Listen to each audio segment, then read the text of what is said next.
On peut bénir le Seigneur.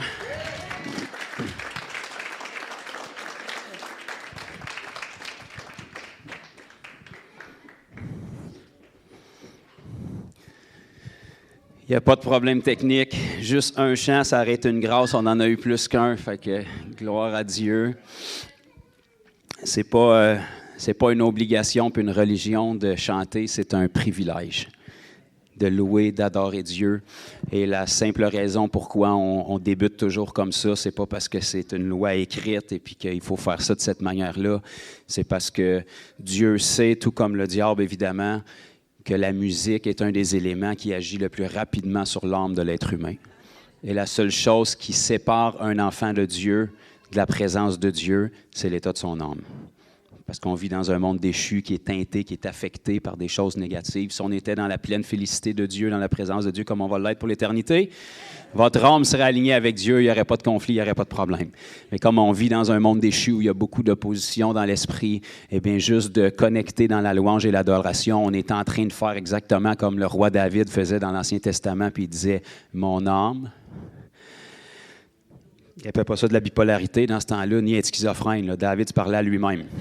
Mon âme, voilà ce qui va se passer en ce moment, loue l'Éternel.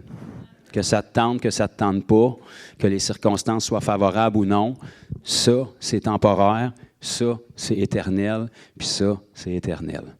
Fait que je vais louer puis je vais adorer Dieu en dépit des circonstances. Et quand tu commences à faire ça, bien là, ton âme s'aligne tout d'un coup puis elle se rend compte que son opinion n'avait pas beaucoup d'importance. Et puis là, tu dis, la présence de Dieu s'est manifestée. Dieu m'a touché pour on a été béni dans la louange. Alléluia. Il n'est pas plus présent, c'est juste que ton âme a sorti des choses charnelles pour connecter dans une réalité plus grande. Alléluia. Donc, merci encore à notre sœur Annie. Est-ce qu'on peut juste vraiment être reconnaissant au Seigneur puis peut-être acclamer une dernière fois pour Jésus puis pour notre sœur.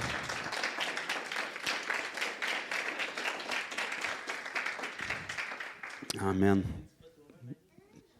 On va, avant d'aller dans la parole, je veux juste ouvrir une petite parenthèse, vous donner juste quelques petits témoignages. Ma femme en a touché un petit peu tantôt en faisant les annonces.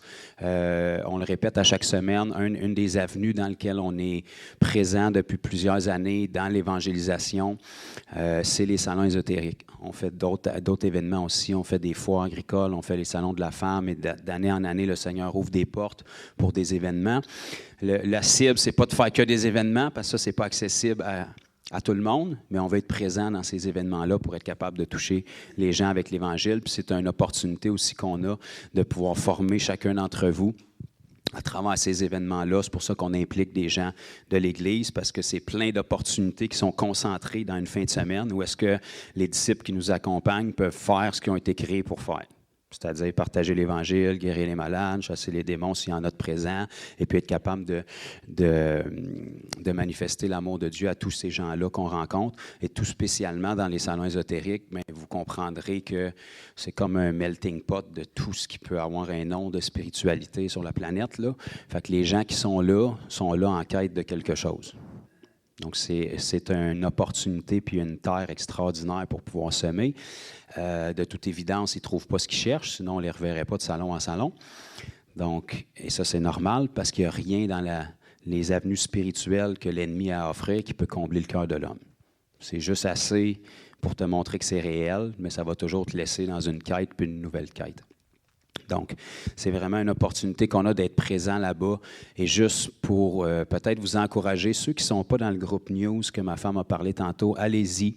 On va commencer de plus en plus à partager, à repartager les enseignements de chaque semaine ici, mais aussi les vidéos qu'on a le privilège de filmer dans l'évangélisation, que ce soit dans les salons ou autres.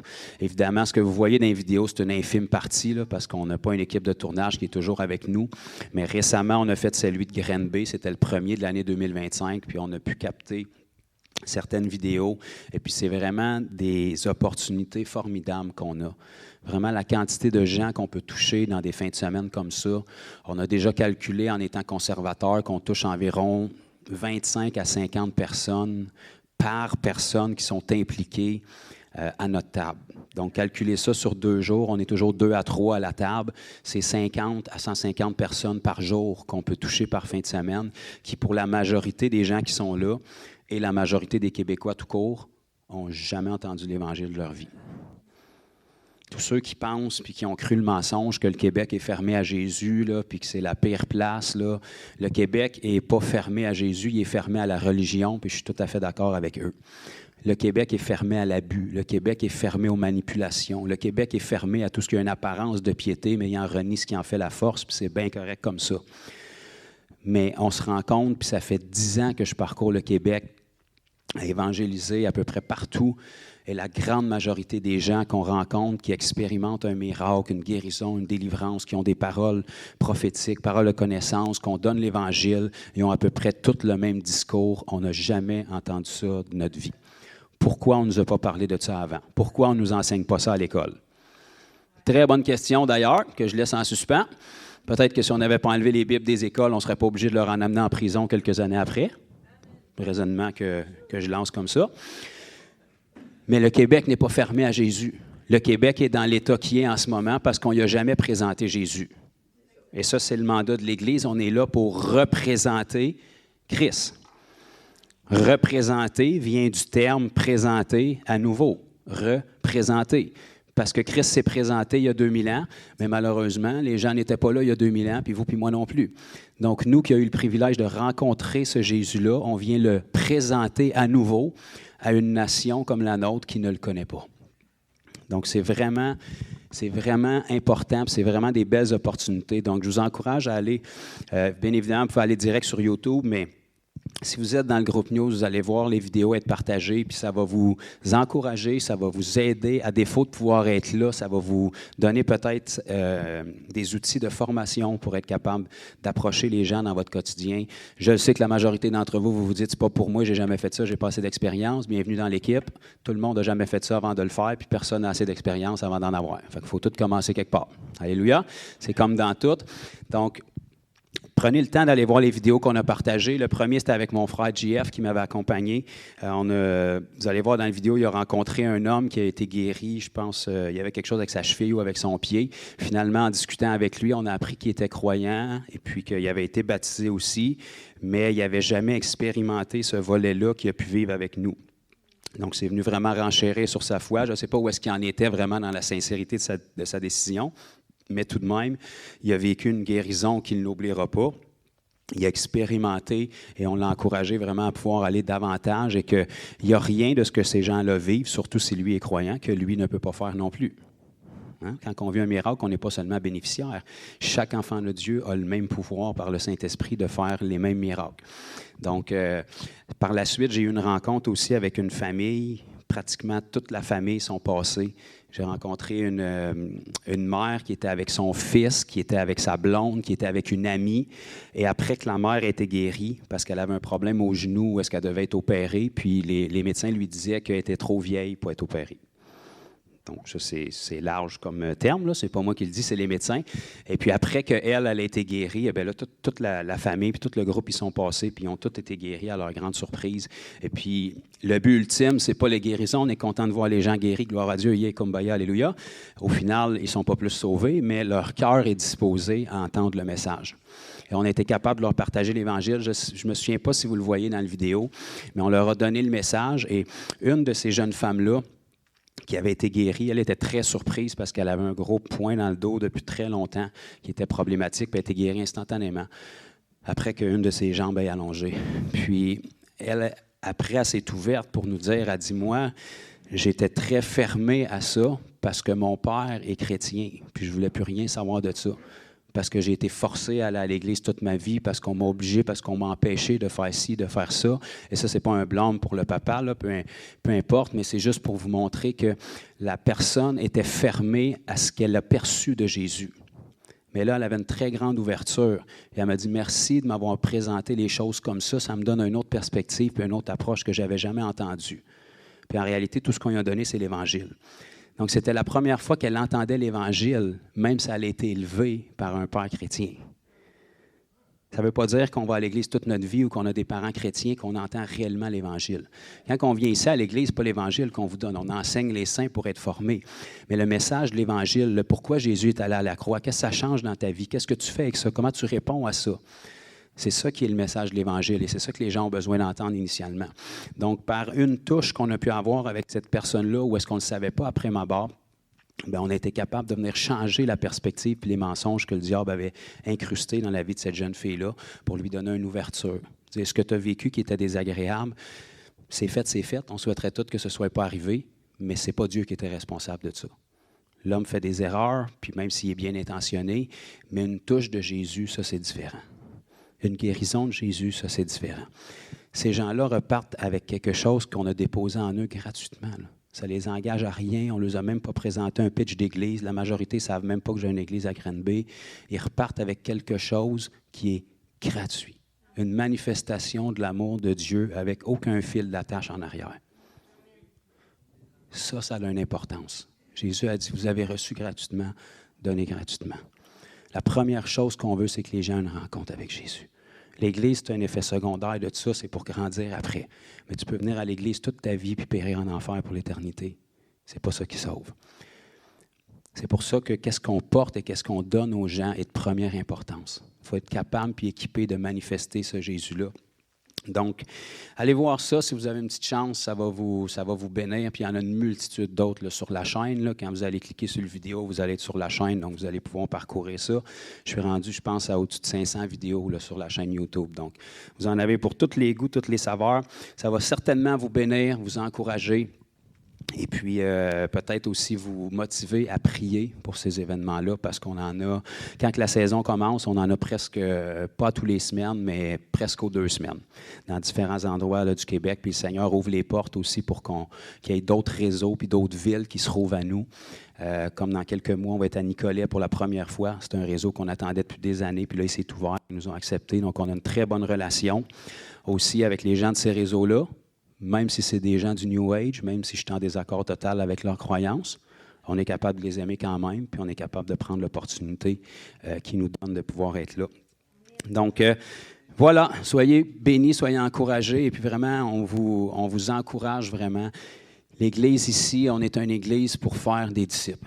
Ce qui a de l'importance pour moi, ce n'est pas que les bancs soient remplis. Si tout ici était rempli semaine après semaine, ça ne change absolument rien dans ma vie. Mais si j'ai 10 personnes qui ressemblent à Jésus toute leur semaine, ça, c'est de première importance, par exemple. Parce qu'on peut toucher beaucoup plus de personnes avec 10 personnes qui vivent comme Jésus qu'avec une salle remplie de gens qui vivent de semaine en semaine pour venir recevoir leur injection de Jésus. Alléluia. Donc, on veut vraiment être capable de mettre à disposition tout ce qu'on peut pour que vous soyez formés. Le but, ce n'est pas d'être une église d'évangélisation ou d'évangélisme. On ne parle pas de ça, on parle d'être des disciples, point final. Des gens qui ressemblent à Jésus. L'évangélisation en fait partie, la sainteté en fait partie, il y a plein de domaines qui en font partie, mais il y a un incontournable que l'Église du Québec a besoin de restaurer dans ses valeurs, c'est que quelqu'un qui connaît Christ doit faire connaître Christ. Point final. Notre modèle qui est Jésus, quand on regarde à sa vie, dès le moment que Jésus était en public, c'est-à-dire sorti de sa maison, sorti de son lit, il était en train d'évangéliser et de former ses disciples. Point final. Tout le temps, tout le temps, tout le temps. Ce n'est pas une question d'évangélisation, c'est une question de vie. Tu respires, tu es en contact avec quelqu'un, tu es dans ton ministère de réconciliation. Tu as un mandat de refléter Christ, oui par les valeurs, oui par tes paroles, mais par la bonne nouvelle, puis par les miracles que le Seigneur nous confie pour qu'on puisse transmettre aux gens. Donc, ceci étant dit, on referme cette parenthèse-là et puis on va aller dans la parole ce matin. Je vais vous parler de quelque chose. J'ai mis un titre pour avoir de l'air spirituel. Ça s'appelle « Notre âme secrète ». On va mettre ça avec des petits points d'exclamation sur YouTube. Ça va être extraordinaire. Fait que c'est mystique, vous ne savez pas trop ce que c'est. Ça va parler de ce que ça dit. C'est comme une arme qui est secrète. Pourtant, elle ne devrait pas l'être parce que la Bible, c'est comme la révélation que Dieu nous donne.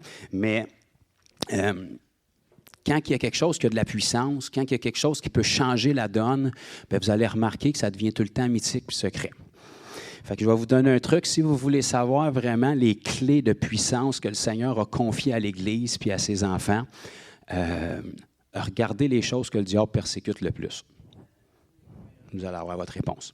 Regardez dans les croyances chrétiennes les choses qui sont les plus controversées, les plus débattues, puis dites-vous, ah, merci Satan de m'avoir donné cet indice-là. Si tu investis tes efforts quelque part, c'est parce qu'il doit y avoir quelque chose de bon là-dedans. Alléluia. Donc, ceci étant dit, depuis qu'on est ouvert ici, depuis la journée de l'inauguration, l'année passée, au mois d'avril, j'avais déjà expliqué qu'il y a quelque chose que je rapporterai ici à l'Église périodiquement, à tous les 2 à 3 mois, et c'est ce que j'ai fait, qui était pour moi une des plus grandes clés pour que les enfants de Dieu puissent grandir, que l'Église puisse grandir. Et c'était le principe de la santé spirituelle. Est-ce qu'il y en a qui se souviennent un petit peu de ça? Donc, la santé spirituelle, ça fait déjà 3-4 fois que je la porte et je ne prêche jamais un message plus que 2 fois de suite dans ma vie. Donc, ça vous donne une idée de l'importance que j'y accorde. Et le principe est très, très simple, c'est que votre homme spirituel a besoin d'exactement la même chose, votre homme charnel, pour se développer, pour survivre et être en santé. C'est-à-dire que dans le naturel, vous avez besoin de nourriture, de repos et d'activité, peu importe qui vous êtes, puis vos croyances. Votre opinion ne change rien à ça. La physionomie est faite comme ça. Spirituellement, c'est la même chose. N'importe quel enfant de Dieu a besoin de nourriture, de repos et d'activité pour se développer puis pouvoir faire quelque chose. Notre nourriture, c'est la parole de Dieu. Notre repos, c'est notre intimité avec le Seigneur. Puis notre activité, c'est faire quelque chose avec ce que la parole nous dit. Ça inclut l'évangélisation, ça inclut la sanctification, ça inclut une multitude de choses, mais tout ce qui nous implique une action. Et ça, c'est un message que je rapporte fréquemment ici parce que la grande partie, sinon la totalité, presque des problèmes d'une Église et d'une communauté chrétienne seraient évités si les gens appliqueraient ça. Fait qu'il n'y aurait plus besoin de rencontres pastorales, il n'y aurait plus de division dans l'Église, il n'y aurait plus de médisance entre frères et sœurs, il n'y aurait plus de tiédeur, il n'y aurait plus d'excuses pour ne pas parler de Jésus. Ça serait tout réglé parce que si tu es en santé spirituelle, que tu te nourris dans la parole, tu ne seras pas faible, tu ne seras pas ballottant à tout vent de doctrine parce que tu vas connaître la vérité. Si tu te reposes en présence du Seigneur, tu vas avoir une intimité, donc tu vas connaître le cœur de Dieu, donc tu vas transmettre le cœur de Dieu. Puis si tu es actif, bien, tu ne seras pas un obèse spirituel, tu vas être en forme, tu vas être un athlète spirituel et puis tu vas te développer. Donc, si ces principes-là sont connus et appliqués dans la vie d'un enfant de Dieu, on vient de régler la majeure partie des problèmes d'une Église. Donc, c'est pour ça que j'y accorde tant d'importance. Fait que plutôt de faire des rencontres pastorales puis de faire du ministère à des émotions qui n'en finissent plus, on règle quelque chose puis on fait des gens qui sont autonomes puis en santé. Vous savez, avant d'avoir besoin de moi, vous avez besoin de Jésus puis moi aussi. Il n'y a pas de problème que moi ou notre sœur Annie ou qui que ce soit d'autre peut régler que Jésus ne peut pas régler. Fait qu'il faut apprendre à être autonome avec le Seigneur. Et ça, c'est probablement une des plus grandes clés qui n'est pas très excitante à entendre pour la majorité des gens parce que ça nous demande un effort. Fait qu'on aime mieux une imposition de main ou que je swing mon jacket sur vous autres ou une onction d'huile ou une conférence ou quelque chose qui fait que vous n'avez rien à faire à part avancer en avant pour que votre vie change. Mais ce n'est pas comme ça que ça marche. Ça va faire un temps dans votre vie, mais on ne peut pas vivre sur l'onction d'un homme ou d'une femme de Dieu. Il va faire débloquer quelque chose dans votre vie, il va vous donner une touche, il va vous donner un kick, mais il va falloir après que vous poursuiviez vous-même pour pouvoir devenir autonome et pas dépendre des autres. Donc, cette réalité-là, c'est probablement une des plus grandes clés. Et il n'y a rien que j'apporte ici à l'Église que je n'ai pas pris le temps depuis mes 11 dernières années de conversion de lire, de recevoir comme révélation, d'appliquer et de prouver qu'elle fonctionne. Si je vous apporte quelque chose, c'est parce que je l'ai essayé pour moi-même, je l'ai appliqué dans la vie d'autres gens, puis j'ai vu le fruit autant dans ma vie que dans la vie des autres. Fait que je ne suis pas là pour vous vendre quelque chose puis parler à travers mon chapeau. Donc, cette réalité-là, si vous l'appliquez dans votre vie, je vous garantis le succès. Et il y a 2 autres clés majeures que je veux vous partager. Il y en a une qu'on a déjà partagée qui est le jeûne. Donc, vous comprendrez que c'est un autre sujet qui est à peu près pas parlé, pas pratiqué. Fait qu'il y a certainement une puissance là-dedans. Et l'autre clé que je m'apprête à vous parler aujourd'hui, c'est une autre clé qui est extrêmement débattue dans la vie chrétienne et dans les milieux évangéliques. Et j'ai nommé le parler en d'autres langues. Bon. Donc, forcément, si le parler en langue fait vraiment ce que la Bible dit que ça fait, mon doux, on vient de trouver le gros lot. Ferme le livre, puis la victoire est déjà gagnée. Donc là, de toute évidence, s'il y a un trésor là-dedans, bien, vous pouvez vous douter que le diable, il faut qu'il fasse quelque chose pour pas que le monde trouve ce trésor-là. Eh bien, figurez-vous donc qu'on a 2 pieds dedans. Parce qu'aujourd'hui, tu as une majeure partie des milieux évangéliques qui ne croient pas dans le parler en langue puis qui disent même que c'est du diable. parce que c'est plus pour aujourd'hui. Puis si c'est plus pour aujourd'hui, bien là, il faut dealer avec ceux qui parlent en langue, parce qu'on ne peut pas les arrêter de parler en langue. Fait qu'on va dire que c'est du diable. Fait que tu as une majeure partie qui n'y croit pas puis qui le dénigre. Puis après ça, tu as l'autre partie, c'est ceux qui l'ont reçu, mais ils l'ont reçu il y a 35 ans dans une église quand ils ont donné leur vie au Seigneur. Puis depuis ce temps-là, à part dans la note la plus haute, dans la louange, quand c'est leur tune préférée, ils parlent à peu près pas en langue. Pourtant, si les langues sont vraiment ce que la Bible nous dit qu'ils sont, et qu'on dit qu'on est des croyants, donc on croit, mettons, la Bible, bien, si on croit ce que ce livre-là dit sur les langues, tu ne peux pas t'arrêter, là. Tu ne peux pas négliger ça, là. En fait, si tu crois ce que la Bible dit sur les langues, le seul temps que tu devrais parler en français ou en anglais, c'est quand tu es avec du monde. Ma vie de prière, le seul temps que je parle en français ou en anglais, c'est quand j'étais avec vous autres. Merci, mon frère Jeffrey, d'avoir acquiescé un genre de...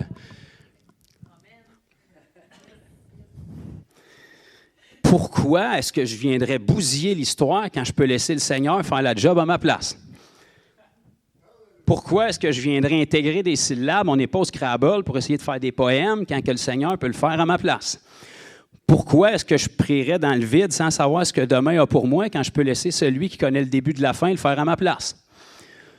Pourquoi est-ce que je prendrais en contrôle quelque chose quand je peux donner le contrôle à quelqu'un qui, avant de me créer, est déjà allé dans mon futur, premièrement, créer le futur puis l'espace-temps, après ça, me créer une destinée, puis après ça, revenir dans le passé puis me créer? Fait qu'à un moment donné, il va falloir sortir de l'histoire de ce verset-là qui a été perverti. Seigneur, écoute, ton serviteur parle, puis se rendre compte que le verset dit, il parle, ton serviteur écoute. Alléluia. Donc, on va regarder ce matin, personne n'a quitté encore, donc c'est quand même bien. On va regarder c'est quoi le parler en langue, d'où c'est que ça vient, comment est-ce qu'on a ça. Si vous ne l'avez pas ce matin, ne soyez pas condamnés, vous êtes à la bonne place aussi. On n'est pas là juste pour le prêcher, on est là pour que les gens puissent le recevoir. Et on ne recherche pas le parler en langue. Le parler en langue, c'est un effet secondaire du baptême du Saint-Esprit. Et le baptême du Saint-Esprit, ce n'est pas pour parler en langue, c'est pour être des témoins. Fait que si tu veux parler en langue, il faut que tu t'attendes, ça prend le baptême du Saint-Esprit. Puis si tu veux le baptême du Saint-Esprit, il faut que tu sois prêt à t'engager à être un témoin.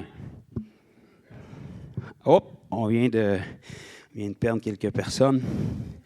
On préfère avoir le baptême du Saint-Esprit pour avoir un frisson, pour se faire des nouveaux amis. OK. Donc, premièrement, quand on regarde dans la parole, là, je le sais que peut-être... Vous le savez aussi, dans les milieux chrétiens, là, on est 2000 ans plus tard, fait que la religion a fait beaucoup de dommages à travers les multiples réformes et dénominations qu'il y a aujourd'hui. On est conscient, par contre, que Jésus n'est jamais venu pour construire une dénomination, ni même une religion évangélique, il est venu pour annoncer un royaume. Jésus parlait de royaume, il annonçait un royaume, il vivait dans un royaume, il venait pour détruire un autre royaume et il a légué ça à ses disciples. Après sa résurrection, lorsqu'il a passé 40 jours avec eux, parce que le Seigneur il a fait grâce des 40 jours qu'il avait perdus dans le désert quand il a été consacré en jeûne, où est-ce que le diable est allé le tenter. Après sa résurrection, Dieu lui a ordonné un sursis de 40 jours et ce 40 jours-là qu'il a passé avec ses disciples, la Bible nous dit qu'il les a enseignés sur les choses du... Merci, Jeffrey. Donc, Dieu... Par Jésus, il est venu pour nous amener un concept de royaume. Il y a un royaume qui a toujours existé, qui à un moment donné était uni avec cette terre qu'on connaît. Il est arrivé une brisure entre-temps qui a fait une séparation entre les deux puis qui a donné l'émergence d'un autre royaume qui est le royaume des ténèbres, parce qu'on est conscient que les ténèbres, ce n'est pas quelque chose qui existe en soi. Les ténèbres, c'est quelque chose qui prend place à cause de l'absence de quelque chose d'autre. OK? Donc, le froid, ça n'existe pas, c'est l'absence de chaleur. Les ténèbres, ça n'existe pas, c'est l'absence de lumière. Donc, si la lumière avait tout le temps été, il n'y aurait jamais eu de ténèbres. Parce que la lumière a été retirée, il y a quelque chose d'autre qui a pris place. Okay? Donc, quand le royaume de Dieu s'est séparé des royaumes de la terre, le royaume des ténèbres a pris place ici. Et depuis ce temps-là, il y a un conflit entre ces deux royaumes-là. Donc, ce Jésus-là qui est venu prêcher le royaume et qui a légué ça à ses apôtres, bien, il nous donne différents outils pour qu'on soit capable de faire le pont entre les deux. Parce que bien évidemment, quand on est sauvé, on est dans le royaume de Dieu, assis en Jésus-Christ à la droite du Père dans les lieux célestes. Mettons qu'on va inclure la Bible dans l'histoire, ça dit ça dans Colossiens. Bien qu'on est là, nos corps sont ici-bas sur terre. Votre esprit est dans votre corps aussi, puis votre âme est dans votre corps aussi. Et les royaumes de la terre, ce n'est pas le royaume de Dieu, c'est le royaume des ténèbres. La Bible nous dit dans Corinthiens que le Dieu de ce monde, c'est Satan le diable. Donc, c'est ses royaumes pour l'instant. La façon dont les systèmes fonctionnent, c'est sa façon de penser à lui, c'est sa façon de faire. Quand vous voulez voir le royaume de Dieu qui était fusionné avec la terre, vous allez dans la Genèse avant la chute. Dès le moment que nos premiers parents ont chuté, les royaumes de Dieu se sont séparés et ça a fait le monde qu'on voit aujourd'hui. C'est pour ça que la Bible nous enseigne que Jésus est retourné au ciel et le ciel doit le conserver jusqu'au rétablissement de toutes choses. Rétablissement vient du fait qu'il y a déjà eu un établissement, il a été désétabli, puis là, les choses doivent être rétablies. Est-ce qu'on me suit? OK.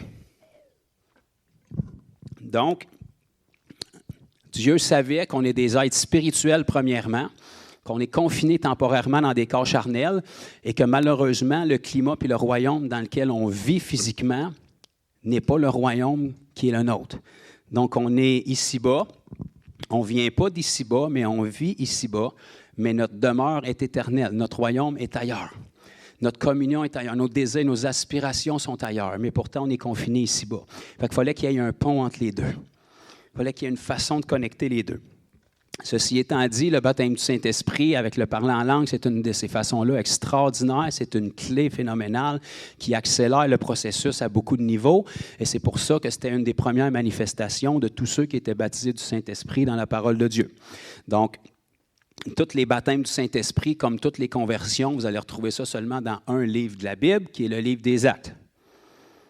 Vous deviez le savoir, là, mais après ça, tous les autres livres, c'est des lettres écrites aux églises, donc pour des chrétiens. Et avant le livre des Actes, c'était les évangiles qui étaient la vie de Jésus. Donc, dans les évangiles, il n'y a personne qui est sauvé, à part Jésus qui est né sauvé. Jusqu'à la résurrection de Jésus, là, le salut a été ouvert, et là, les apôtres ont été sauvés, et puis ils ont reçu le Saint-Esprit au jour de la Pentecôte, et là, ça a commencé à se multiplier. Donc, il y a seulement dans le livre des Actes qu'on voit des conversions. Bien, il y en a eu partout, mais ils ne sont pas répertoriés dans les autres livres. Et il y a seulement dans le livre des Actes, évidemment, qu'on voit des baptêmes d'eau et des baptêmes du Saint-Esprit. Donc, on va juste essayer rapidement d'enlever un petit peu de confusion sur le parler en langue, là, parce qu'il y en a... Je ne connais pas votre milieu, je ne connais pas votre arrière-plan, mais il y a beaucoup de confusion là-dessus qui fait que les gens, ils décrochent bien souvent parce qu'ils ne comprennent pas dans la Bible qu'il y a différents parlers en langue pour différents buts. Et on ne peut pas discréditer quelque chose que Dieu a pour nous parce qu'on échappe des choses entre les cracks. Okay? Le parler en langue, il vient tout le temps de Dieu, mais il y a un but public et il y a un but privé. Et ça, c'est important de le distinguer, c'est important de cibler la cible des deux. Donc, dans le livre des Actes, vous allez voir, premièrement, quand les gens étaient baptisés du Saint-Esprit, tout le long du livre des Actes, on n'a pas en détail à chaque fois comment ça s'est produit. La Bible nous dit que le Saint-Esprit descendit sur eux. Ils furent remplis du Saint-Esprit. Donc, on sait que ça se produisait, mais on n'a pas toujours les détails de qu'est-ce qui se passait quand ça se produisait. Par contre, dans les occasions qu'on a qui nous sont répertoriées, on voit qu'il y a quelque chose qui est toujours récurrent, même si on n'a pas toutes les occasions qui sont détaillées. On voit qu'à chaque fois où il y a plus de détails, il y a quelque chose qui est toujours présent, et c'est le parler en langue qui se manifeste. Et ou la prophétie. Parce que la prophétie, c'est un parler en langue, mais qui est interprété. Le parler en langue, c'est une prophétie, mais qui n'est juste pas encore interprétée. Est-ce qu'on me suit encore ou j'en ai perdu quelques-uns? Donc, dans le livre des Actes, la première fois où le Saint-Esprit est descendu, vous le savez, c'est dans Actes chapitre 2, au jour de la Pentecôte, ils étaient tous réunis ensemble dans un même lieu, dans la chambre haute, et là, Dieu est venu renverser quelque chose qui s'était produit il y a très, très, très, très, très longtemps dans la Genèse, à la tour de... Wow! Merveilleux. Donc, à la tour de Babel, vous voyez pour la première fois tous les habitants de la terre qui étaient venus dans l'unité avec des mauvais motifs pour un but perverti, mais parce qu'ils étaient dans l'unité puis qu'ils étaient quand même des créatures de Dieu, bien que déchus. Dieu, sachant ce qu'il a investi dans l'être humain, savait que des êtres humains, avec la création puis la capacité qu'il a mis en eux, qui sont dans l'unité pour un but, il n'y a rien qui va les arrêter. Même si leurs motifs sont pervertis, même si ce n'est pas bon, même si c'est pour se faire un nom, même si c'est de l'idolâtrie, Dieu sait qu'il a créé l'être humain avec un pouvoir que quand ils se mettent ensemble, il n'y a rien pour les arrêter. Et Dieu a regardé ça, puis il a dit, il va falloir qu'on descende, parce que si on ne descend pas, il n'y a rien qui va les arrêter dans leur plan. Parce qu'ils étaient unis et il y avait un même langage. Donc Dieu est descendu et il a séparé ça en confondant les langues. Au jour de la Pentecôte, il est venu renverser ça parce qu'il y avait 120 personnes qui étaient unies maintenant, mais avec des bons motifs. Un seul et même motif, on te veut, Jésus et ton esprit, peu importe qu'est-ce que c'est, peu importe qu'est-ce que ça fait. Tu nous as demandé d'attendre à Jérusalem, puis on va attendre à Jérusalem jusqu'on ait qu'est-ce que tu as promis. 120 étaient unis, et là, Dieu est descendu, non pas pour confondre leur langage, mais pour unir leur langage en leur donnant un langage de l'esprit. La Bible nous dit, il se fit entendre un bruit comme celui d'un vent impétueux. Des langues s'enlevaient, des langues de feu leur apparurent, séparées les unes des autres, et se posèrent sur chacun d'eux. Et ils furent tous remplis du Saint-Esprit. Ils se mirent à parler en d'autres langues selon que l'Esprit leur donnait de s'exprimer. Boum! Le Saint-Esprit est descendu. Ils ont été remplis. Le Saint-Esprit n'est pas descendu dans leur cœur. Ça, ils l'avaient déjà. Il est descendu sur eux, comme Jésus leur avait dit, parce que dans Actes chapitre 8, il leur a dit « Attendez à Jérusalem ce que le Père a promis. Vous recevrez une puissance. Le Saint-Esprit viendra sur vous. » Il était en train de dire ça aux mêmes personnes qu'il avait rencontrées dans Jean chapitre 20 après sa résurrection, sur lequel il avait soufflé le Saint-Esprit. Il leur avait dit « Recevez le Saint-Esprit ». Un chapitre plus loin, dans Actes chapitre 1, il leur dit « Mais maintenant que vous avez le Saint-Esprit, attendez à Jérusalem ce que le Père a promis. Vous recevrez une puissance, c'est le même Saint-Esprit, mais il va venir sur vous. Et vous serez mes témoins à Jérusalem, dans la Samarie, dans la Judée et jusqu'aux extrémités de la terre. » Et c'est ce qui s'est passé dans Actes chapitre 2. Le Saint-Esprit est descendu sur eux parce qu'ils étaient dans l'unité. Il y avait un seul et même but. Dieu a vu de l'unité, puis il a vu de la foi. Ça venait de péter drette là. Pareil comme ça l'avait fait avec la tour de Babel négativement, ça l'a fait positivement parce que des gens s'étaient unis d'un seul et même cœur et Dieu est venu les unir encore davantage avec les liens de l'esprit en leur donnant un langage spirituel. À ce moment-là, le don du parler en langue qui s'est manifesté, c'était des langues humaines déjà existantes. Pourquoi? Parce qu'il y avait un but public.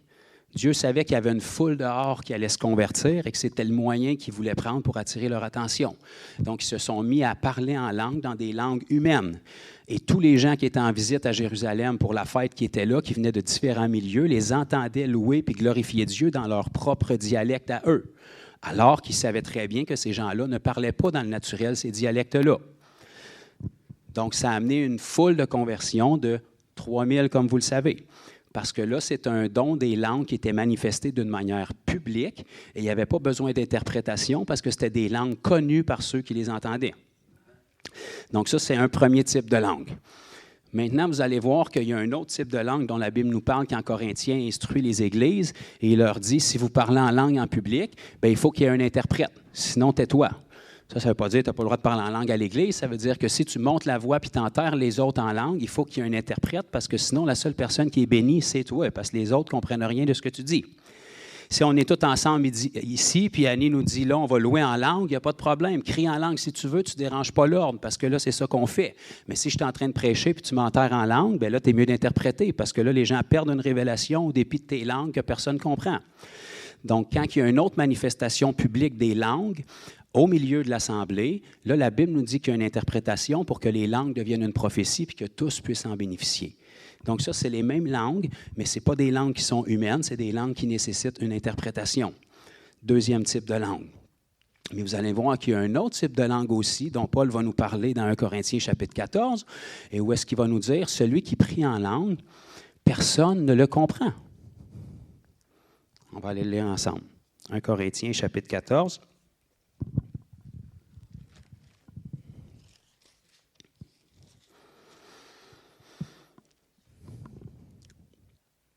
À partir du verset 2. Donc, 1 Corinthiens 14, 2, ça nous dit ici, « En effet, celui qui parle en langue ne parle pas aux hommes, mais à Dieu, car personne ne le comprend. » Donc ça veut dire que c'est des langues différentes de ce qui s'est passé au jour de la Pentecôte. Parce qu'au jour de la Pentecôte, il y en a beaucoup qui les comprenaient. Ça veut dire que c'est des langues différentes de langues d'interprétation. Parce que sinon, la Bible dirait, il va t'interpréter, puis ça va être compris. Non, là, il parle d'un type de langue où est-ce que tu ne parles pas aux hommes. Ça veut dire quand tu es tout seul avec le Seigneur, tu ne parles pas à qui que ce soit, tu parles avec Dieu. Celui qui parle en langue ne parle pas aux hommes, mais à Dieu, car personne ne le comprend, et c'est en esprit qu'il prie des mystères. Donc ça, c'est un type de langue, une manifestation des langues. C'est encore les langues de Dieu, c'est encore le même don qui opère, mais c'est un autre type de langue qui est pour quand on est tout seul avec Dieu. Et c'est ce type de langue-là qui a un effet vraiment extraordinaire pour notre vie personnelle. Les autres manifestations des langues, ça a pour but, un but d'évangélisation pour toucher les gens. Comme n'importe quel don du Saint-Esprit, les dons sont là pour toucher les gens, que ce soit le don des guérisons, le don des miracles. C'est des manifestations de l'amour de Dieu qui viennent rencontrer les gens dans leurs besoins. C'est pour ça que parmi les 9 dons qui sont listés, on a le don de diverses langues et le don d'interpréter les langues. Parce que ça, c'est 2 dons qui vont servir à toucher les gens. Maintenant, le parler en langue dont Paul fait référence ici, ce n'est pas la même chose parce qu'il dit « personne ne le comprend, il parle à Dieu ». Lorsqu'on parle dans la grande assemblée, on ne parle pas à Dieu, on parle aux gens pour que ce soit interprété. Lorsque les 120 ont parlé au jour de la Pentecôte, ils ne parlaient pas à Dieu, ils étaient en train de parler à la foule qui était là, et c'est ça qui a touché le cœur de la foule, puis qui a amené 3000 conversions par après. Donc, on voit que c'est les mêmes langues, c'est le même esprit, mais il y a différents types pour différents buts. Okay? Je voulais juste clarifier ça en partant. Ensuite de ça, si vous regardez dans le livre des Actes, comme j'ai dit, à toutes les fois où c'était plus détaillé que les gens recevaient le Saint-Esprit, on voyait toujours que c'était marqué par le parler en langue et ou la prophétie. Donc ça, on voit que c'est un signe qui est immanquable, qui nous est donné dans la parole de Dieu. Tu peux être touché par le Saint-Esprit sans parler en langue. Quelqu'un qui n'est même pas sauvé peut être touché par le Saint-Esprit. Quand on prie pour les gens, la grande majorité qui sont guéris, souvent ils deviennent étourdis, des fois ils vont sentir une chaleur, des fois ils vont sentir un picotement. C'est le Saint-Esprit qui les touche, mais ils ne sont pas sauvés pour autant, puis ils ne sont pas baptisés du Saint-Esprit pour autant. Tu peux sentir la présence de Dieu à l'Église toute ta vie quand tu viens, ça ne veut pas dire que tu es baptisé du Saint-Esprit. Dieu est présent, puis ton âme, puis ton corps va réagir différemment, puis chaque personne réagit différemment à la présence de Dieu. C'est des touches de Dieu, c'est merveilleux, mais ce n'est pas l'expérience du baptême du Saint-Esprit, parce que baptême veut dire une immersion. Donc, de toute évidence, si tu es immergé dans quelque chose, à un moment donné, ça va prendre de la place dans toute ta vie. Comprenez la différence entre si je prends un verre d'eau, je ne suis pas immergé, je vais être rempli. Si je me le vide dessus, puis que je me le vide jusqu'à temps que je n'ai par-dessus la tête, j'en ai pas encore en dedans de moi, mais je suis submergé. Mais si vous me gardez submergé assez longtemps, elle va finir par rentrer, puis je vais me nailler. Bien, c'est ça le principe du baptême du Saint-Esprit. Tu es baptisé dans le Saint-Esprit. Ça veut dire immersion totale dans le Saint-Esprit. Le Saint-Esprit vient sur toi, puis c'est tellement rempli qu'à un moment donné, ça rentre, la connexion se fait, puis ça déborde. OK? Donc, dans le livre des Actes, la première fois où c'est arrivé, c'est dans Actes chapitre 2, au jour de la Pentecôte, et on voit que quand l'Esprit est descendu, immédiatement, ils se sont mis à parler en d'autres langues. C'est un type de langue publique pour un but d'évangélisation, mais on voit que ça s'est manifesté là. Ensuite, dans Actes chapitre 8, vous allez voir que Philippe, notre frère Philippe, qui était diacre, est allé évangéliser en Samarie. Il y a eu une multitude de conversions, dont un magicien qui s'appelait Simon. Et puis, par la suite, les apôtres sont allés pour se rendre, pour voir qu'est-ce qui s'était passé en Samarie. Donc, Pierre et Jean se sont rendus là, et aucune des personnes qui avaient cru et qui avaient été baptisées par Philippe n'avait reçu le Saint-Esprit encore. Donc, ça ici, ça nous montre clairement qu'il y a une expérience différente entre la conversion en Jésus-Christ et le baptême du Saint-Esprit. C'est trop silencieux, il faut que j'aille le lire avec vous autres. Donc, dans Actes chapitre 8, à partir du verset 14, il y a eu un réveil en Samarie, pas par hasard, parce que Philippe, qui est passé en Samarie, s'est dit, bon, ben, j'ai du temps à perdre, fait que je vais en profiter pour y prêcher le Christ. Fait qu'il s'est mis à prêcher le Christ. Et comment est-ce qu'il a prêché le Christ? Bien, il faisait des grands miracles. Puis les foules venaient pour entendre ce qu'il avait à dire à cause des miracles. Donc là, les apôtres sont allés pour avoir un rapport, puis à partir du verset 14, ça nous dit, les apôtres, qui étaient à Jérusalem, ayant appris que la Samarie avait reçu la parole de Dieu, ils envoyèrent Pierre et Jean. Ceux-ci, arrivés chez les Samaritains, prièrent pour eux afin qu'ils reçussent le Saint-Esprit. Donc, ils ont prié pour qui? Ils ont prié pour toutes les personnes que Philippe venait de baptiser d'un verset précédemment. Fait qu'ils avaient cru, puis ils avaient été baptisés, c'était des chrétiens nés de nouveau, mais ils n'avaient pas reçu le Saint-Esprit encore. Ils l'avaient dans leur petit cœur parce qu'ils étaient nés de nouveau, mais il n'y avait pas le Saint-Esprit sur eux. 2 expériences distinctes. Verset 16, « Car ils n'étaient encore descendus sur aucun d'eux, ils avaient seulement été baptisés au nom du Seigneur Jésus. » Donc, il avait dit oui à Jésus puisqu'il avait été baptisé, et la Bible nous dit qu'il avait cru. Mais il n'avait pourtant pas reçu le baptême du Saint-Esprit, même s'il avait reçu l'Esprit dans leur cœur, puis qu'ils étaient nés de nouveau. Ça nous dit, alors Pierre et Jean leur imposèrent les mains, et ils reçurent le Saint-Esprit. Bon. Comment est-ce qu'ils ont fait pour savoir qu'ils avaient reçu le Saint-Esprit? Bonne question, je suis content que vous m'en parliez. Donc, dans cette occasion-ci, tout ne nous est pas détaillé. Par contre, on a un très bon détail qui est là. La Bible nous dit, lorsque Simon vit, Simon, on se rappelle, c'était lui qui était magicien quelques minutes avant de se convertir, là. Quand il a vu l'intensité des miracles que Philippe faisait, il a laissé tomber sa magie, puis il a dit, moi, je veux ça. Ses motifs n'étaient pas bons, parce qu'on va le voir dans les versets qu'on s'apprête à lire, mais il voyait qu'il n'avait pas cru dans la bonne patente puis qu'il y avait une puissance plus grande à avoir. Fait qu'il a dit, moi, je veux qu'est-ce que Philippe a. La Bible nous dit dans les versets précédemment, Simon même crut et fut baptisé. Et maintenant, quand les apôtres sont arrivés puis ils ont prié pour que les Samaritains reçoivent le Saint-Esprit, Simon, ça nous dit ici, Simon vit que le Saint-Esprit. Fait qu'il y a quelque chose de visible qui s'est passé pour que Simon voie. Simon vit que le Saint-Esprit était donné par l'imposition des mains des apôtres et il leur offrit de l'argent en disant, accordez-moi aussi ce pouvoir afin que celui à qui j'imposerai les mains reçoive le Saint-Esprit. Donc là, regardez bien, là, on a un magicien. C'était pas le genre de magicien qui dit pige une carte, regarde-la, montre-la au public, puis remets-la dans le paquet. Là. On avait un magicien qui, selon ce qu'on lit dans ce chapitre-là du livre des Actes, il épatait tellement la Samarie que le monde pensait que c'était un envoyé de Dieu. C'était pas une histoire de lapin d'un chapeau, là. Il faisait affaire avec des forces occultes qui produisaient du surnaturel en sorte que les gens étaient tellement étonnés qu'ils pensaient que c'était un personnage important envoyé de Dieu, tellement l'intensité de ses miracles était grande. Il faisait des prodiges. Pareil comme les magiciens à l'époque de Pharaon avec Moïse, qui ont suivi les miracles de Moïse jusqu'à un certain point. Hein? Eux autres aussi, le baguette s'est transformé en serpent. Mais maintenant que Moïse, son serpent, avait plus faim que les autres, puis il les a mangés.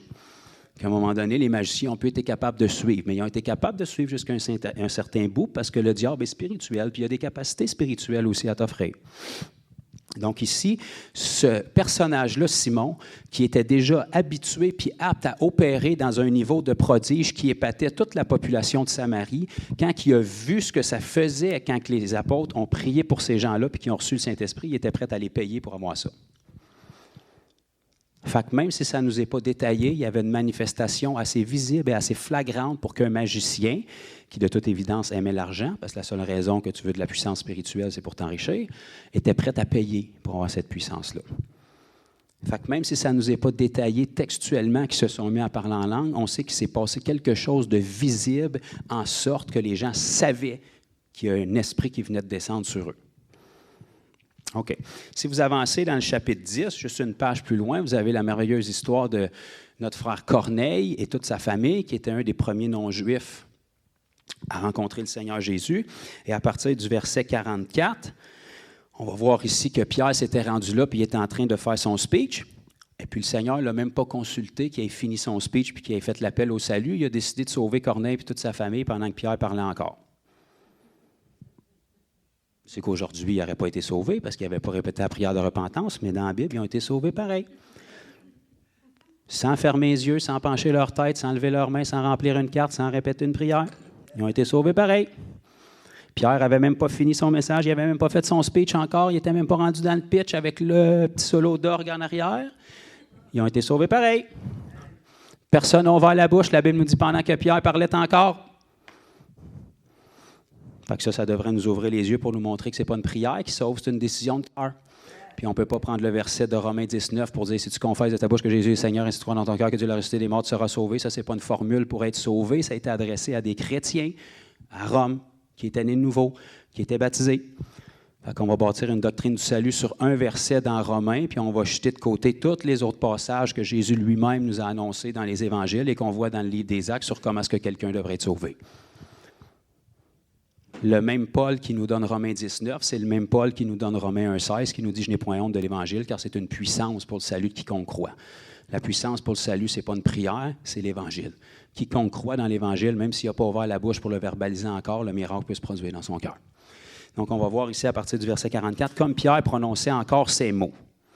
Le Saint-Esprit descendit sur tous ceux qui écoutaient la parole. Corneille et toute sa maison. Pendant que Pierre parlait encore, il n'y a même pas quelqu'un qui a interrompu Pierre pour dire « on veut faire la prière maintenant ». Non, il parlait encore. Le Saint-Esprit est descendu sur tous ceux qui étaient dans la maison.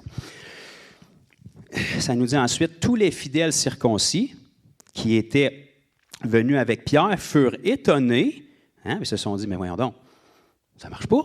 On n'a même pas fait l'appel au salut encore. Comment ça se fait ça que le Saint-Esprit est descendu sur eux? » Tous les fidèles circoncis qui étaient venus avec Pierre étaient étonnés de ce que le don du Saint-Esprit était aussi répandu sur des païens, car ils les entendaient parler en langue. Comment est-ce qu'ils ont su que le Saint-Esprit a été déversé sur ces gens-là? Car ils les entendaient parler en langue. Donc, de toute évidence, tu ne peux pas parler en langue sans avoir été baptisé du Saint-Esprit et tu ne peux pas être baptisé du Saint-Esprit sans être né de nouveau au préalable. Alléluia. On se rappelle que le Saint-Esprit, dans l'Ancien Testament, quand un homme pécheur est touché, ça le tuait. Non, on ne s'en rappelle pas. Bon, je vais vous le rappeler. Fait que dans l'Ancien Testament, l'Esprit était transporté dans une boîte qu'on appelait l'Arche de l'Alliance. S'il était déplacé de la mauvaise manière et était touché par la mauvaise personne, il mourrait sur le champ. Parlez-en à Uri. Ce même Saint-Esprit-là, il vient sur et en un être humain dans le Nouveau Testament. Donc, avant de venir sur un être humain, il faut qu'il y ait un miracle qui s'est passé en dedans de lui pour qu'il soit libéré de ses péchés, sinon ça le tuerait de la même manière. Et puis Dieu ne veut pas nous tuer, il nous aime. Donc, le même esprit qui tuait quand l'homme était pécheur, c'est le même esprit qui donne la vie quand l'homme est sanctifié. Donc, premièrement, il faut être né de nouveau. Ça s'est passé pendant qu'ils ont entendu Pierre parler. Ils ont cru dans leur cœur parce qu'ils étaient déjà croyants en Dieu. Ils ne connaissaient juste pas la voie de l'Évangile. Puis quand Pierre leur a présenté l'Évangile, bien, leur foi qui était déjà présente est venue atterrir sur la plateforme de l'Évangile, puis le miracle s'est passé dans leur cœur. Puis parce que Dieu a vu le miracle qui s'est passé dans leur cœur, bien, pour que Pierre puisse interrompre son speech, il a envoyé le Saint-Esprit, puis ils ont été baptisés du Saint-Esprit, puis se sont mis à parler en langue pendant que Pierre parlait encore. Donc ça, c'est une autre preuve qui nous montre que lorsque le Saint-Esprit est déversé, il y a toujours une manifestation qui est présente, qui est le parler en langue. On va lire aussi dans Actes chapitre 19, notre frère Paul, qui dans un voyage missionnaire, quand il est allé à Éphèse, il a rencontré une douzaine de disciples de Jean-Baptiste. Puis il a fait à peu près comme ça, vous avez le goût des fois de faire aujourd'hui, en parlant avec les gens, ils sont peut-être bien sympathiques, ils sont beaux, ils sentent bon, puis ils ont des beaux termes chrétiens, mais à un moment donné, il y a quelque chose qui cloche. Puis en parlant avec eux autres, il a dit, « Avez-vous reçu le Saint-Esprit quand vous avez cru? » Hein? On va aller lire ensemble. Actes chapitre 19.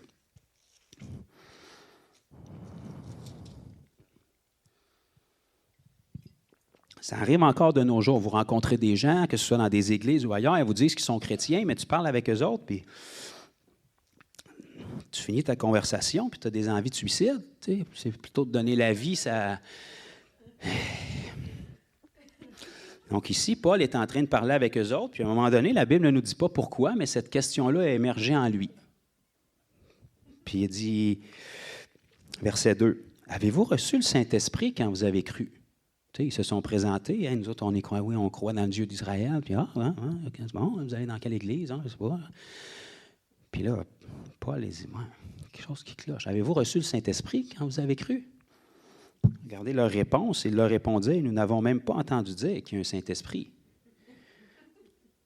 Bien, si c'est l'auteur et le consommateur de ta foi, puis tu ne sais pas qu'il existe, tu n'es pas parti du bon pied, là. Fait que là, Paul est arrivé avec la prochaine question qu'on ne pourrait plus poser aujourd'hui, parce que si on réécrirait la Bible aujourd'hui, la question de Paul s'est arrêtée, « Quelle prière de repentance avez-vous faite? » Hein, mais Paul n'a pas fait ça, parce qu'à cette époque-là, ce n'était pas comme ça. Donc, Paul a dit, « De quel baptême avez-vous donc été baptisés? » Parce que de toute évidence, s'ils n'ont pas entendu parler qu'il y avait un Saint-Esprit, c'est parce qu'ils ne l'ont pas reçu. Puis s'ils ne l'ont pas reçu, bien, le baptême du Saint-Esprit, c'était les deux expériences avec le baptême d'eau qui venaient tout de suite après la repentance quand tu devenais croyant. Donc les gens se repentaient toujours premièrement. Ça, c'est une décision de cœur, personne ne le sait, personne ne le voit. Mais après ça, ils étaient soit baptisés d'eau et du Saint-Esprit, ou baptisés du Saint-Esprit et baptisés d'eau.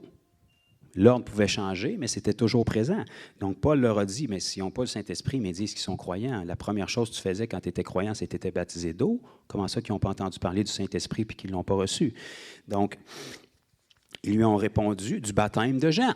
Fait que là, Paul a fait, OK, c'est des disciples de Jean-Baptiste qui ont reçu le baptême de Jean-Baptiste, qui était le baptême de repentance, mais ils n'ont pas entendu parler qu'il y avait un baptême en Jésus-Christ maintenant, puis que celui de Jean était juste temporaire pour venir annoncer puis manifester ta repentance aux gens.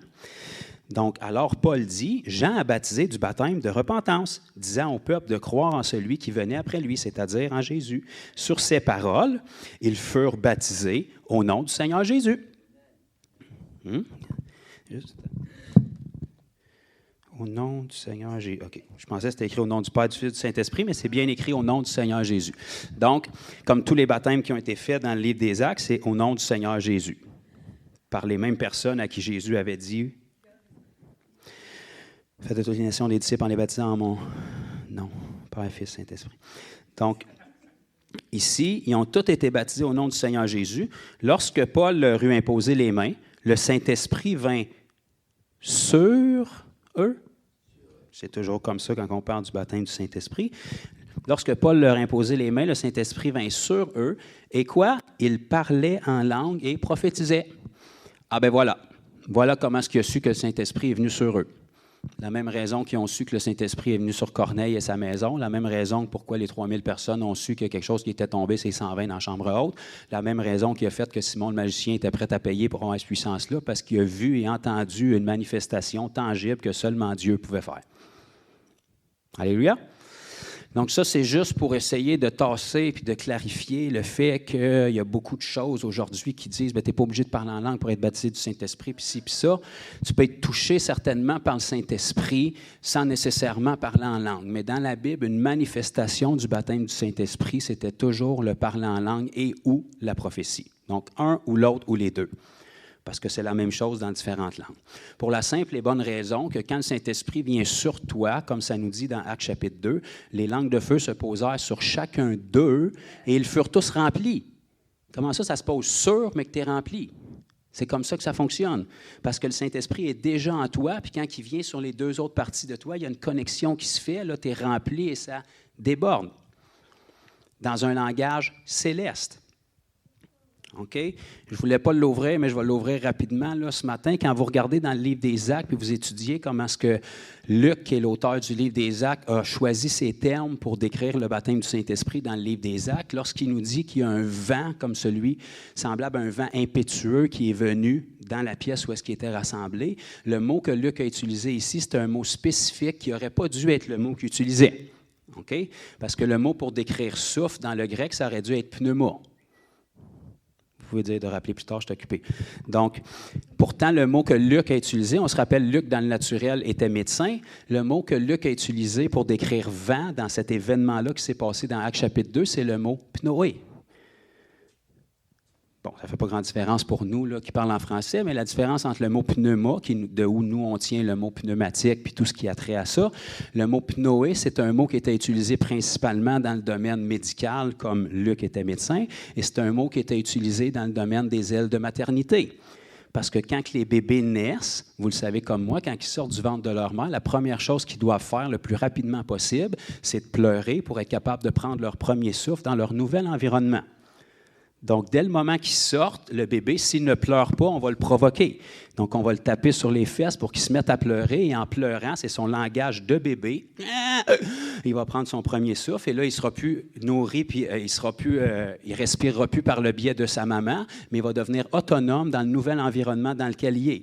Et c'est ce terme-là que Luc a utilisé dans Actes chapitre 2 pour nous montrer qu'il y avait un changement d'environnement qui s'est fait, où est-ce que ces gens-là, quand ils ont reçu le Saint-Esprit, il fallait qu'ils passent de la dimension charnelle à leur nouvelle vie spirituelle. Donc, ils ont pris leur premier souffle dans leur nouvelle vie. Le Saint-Esprit est venu sur eux comme une petite tape sur les fesses, et puis ils se sont mis à pleurer dans leur nouvelle langue, et ça a sorti dans des langues célestes. OK? Je referme la parenthèse. Donc, le parler en langue, c'est la première manifestation avec la prophétie de n'importe qui est baptisé du Saint-Esprit. Donc, si vous l'êtes, gloire à Dieu. Si vous ne l'êtes pas, c'est à matin que ça se passe, ou en tout cas, c'est disponible pour vous. Et puis, ensuite de ça, on va aller regarder qu'est-ce qui est relié au parler en langue, qui est une des premières manifestations du baptême du Saint-Esprit, parce que c'est cool. C'est hot. Je fais des hashtags pour ceux qui vont suivre par après. C'est vraiment super bien parce que la Bible, selon ce qu'on a lu tantôt dans 1 Corinthiens chapitre 14, nous dit que celui qui parle en langue, il ne parle pas aux hommes, mais c'est à Dieu qui parle. Et c'est en esprit, E majuscule, qui prie des mystères. On va aller le relire, vous n'êtes pas assez excités. 1 Corinthiens chapitre 14.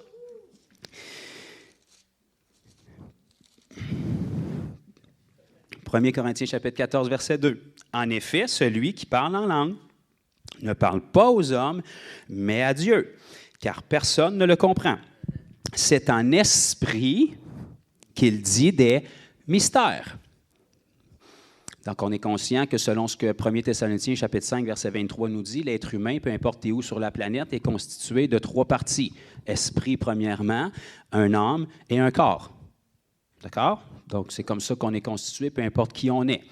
Donc, parce qu'on est fait à l'image de Dieu, Dieu, bien qu'il est Dieu, puis il y a un seul Dieu, il y a Dieu le Père, il s'est manifesté dans un corps qui est Jésus, puis il y a un esprit qui est son Saint-Esprit. Mais il n'y a pas trois dieux, c'est le même Dieu, sous trois formes différentes pour trois buts spécifiques.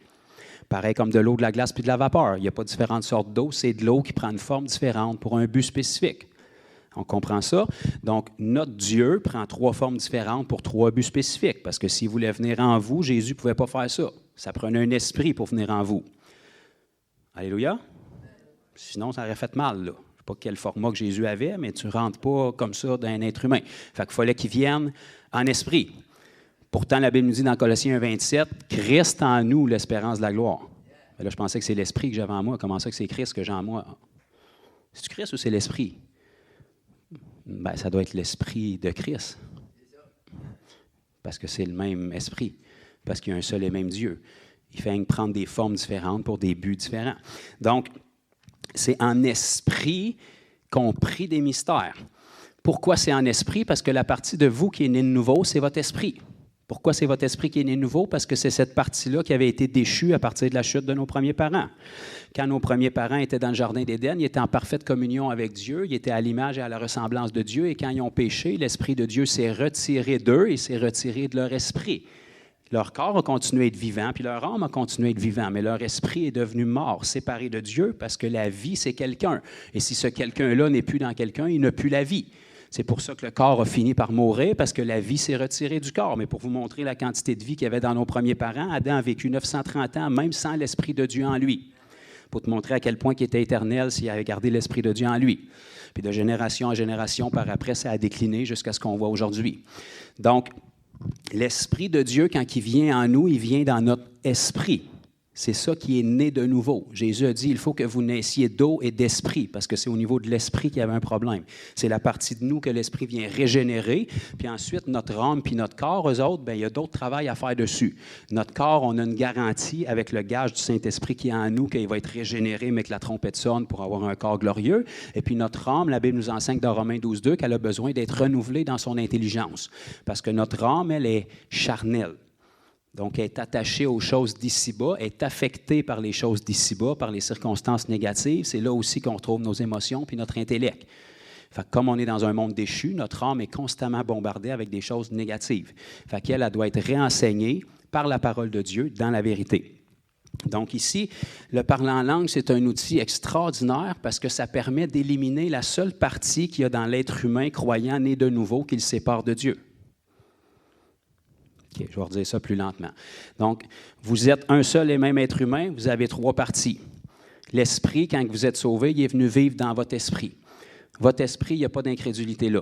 C'est oui et amen à tout ce que Jésus dit. Il est d'accord, il n'y a pas besoin de comprendre pour être d'accord, il est en paix. Votre homme charnel, lui, la Bible nous dit qu'il est hostile à Dieu. Il ne comprend pas les choses de Dieu, puis il ne les comprendra jamais. S'il y a 2 questions, puis vous lui donnez 4 réponses, il va aboutir avec 12 autres questions. Pourquoi? Parce qu'il n'est pas capable de saisir les choses du royaume de Dieu. Il n'est pas programmé pour ça. Donc, votre esprit est né de nouveau. Votre esprit est assis en Jésus-Christ à la droite du Père dans les lieux célestes. Votre esprit est en paix avec Dieu. Votre esprit est sans péché. Votre esprit aime Jésus. Votre esprit veut louer puis adorer constamment. Votre esprit crie « Alléluia, Amen » quand vous lisez Marc 16. « Voici les miracles qui accompagneront ceux qui auront cru en mon nom. Ils imposeront les mains aux malades et les malades seront guéris. » Votre esprit dit « Oui, je veux ça. » Votre tête dit « Peut-être pas celle-là. Commence pas avec une béquille. Commence avec une canne ou un mal de tête. » Ça, c'est votre âme qui dit ça. Fait que quand vous priez, bien évidemment, vous priez avec votre intelligence. Votre intelligence, c'est une partie de votre âme. Donc, c'est sûr que votre prière, elle est limitée. Bien que bien intentionnée, puis même si ça peut être inspiré par Dieu, elle est limitée à votre connaissance. OK? Donc, ça, on va lire ça dans Romains, chapitre 8.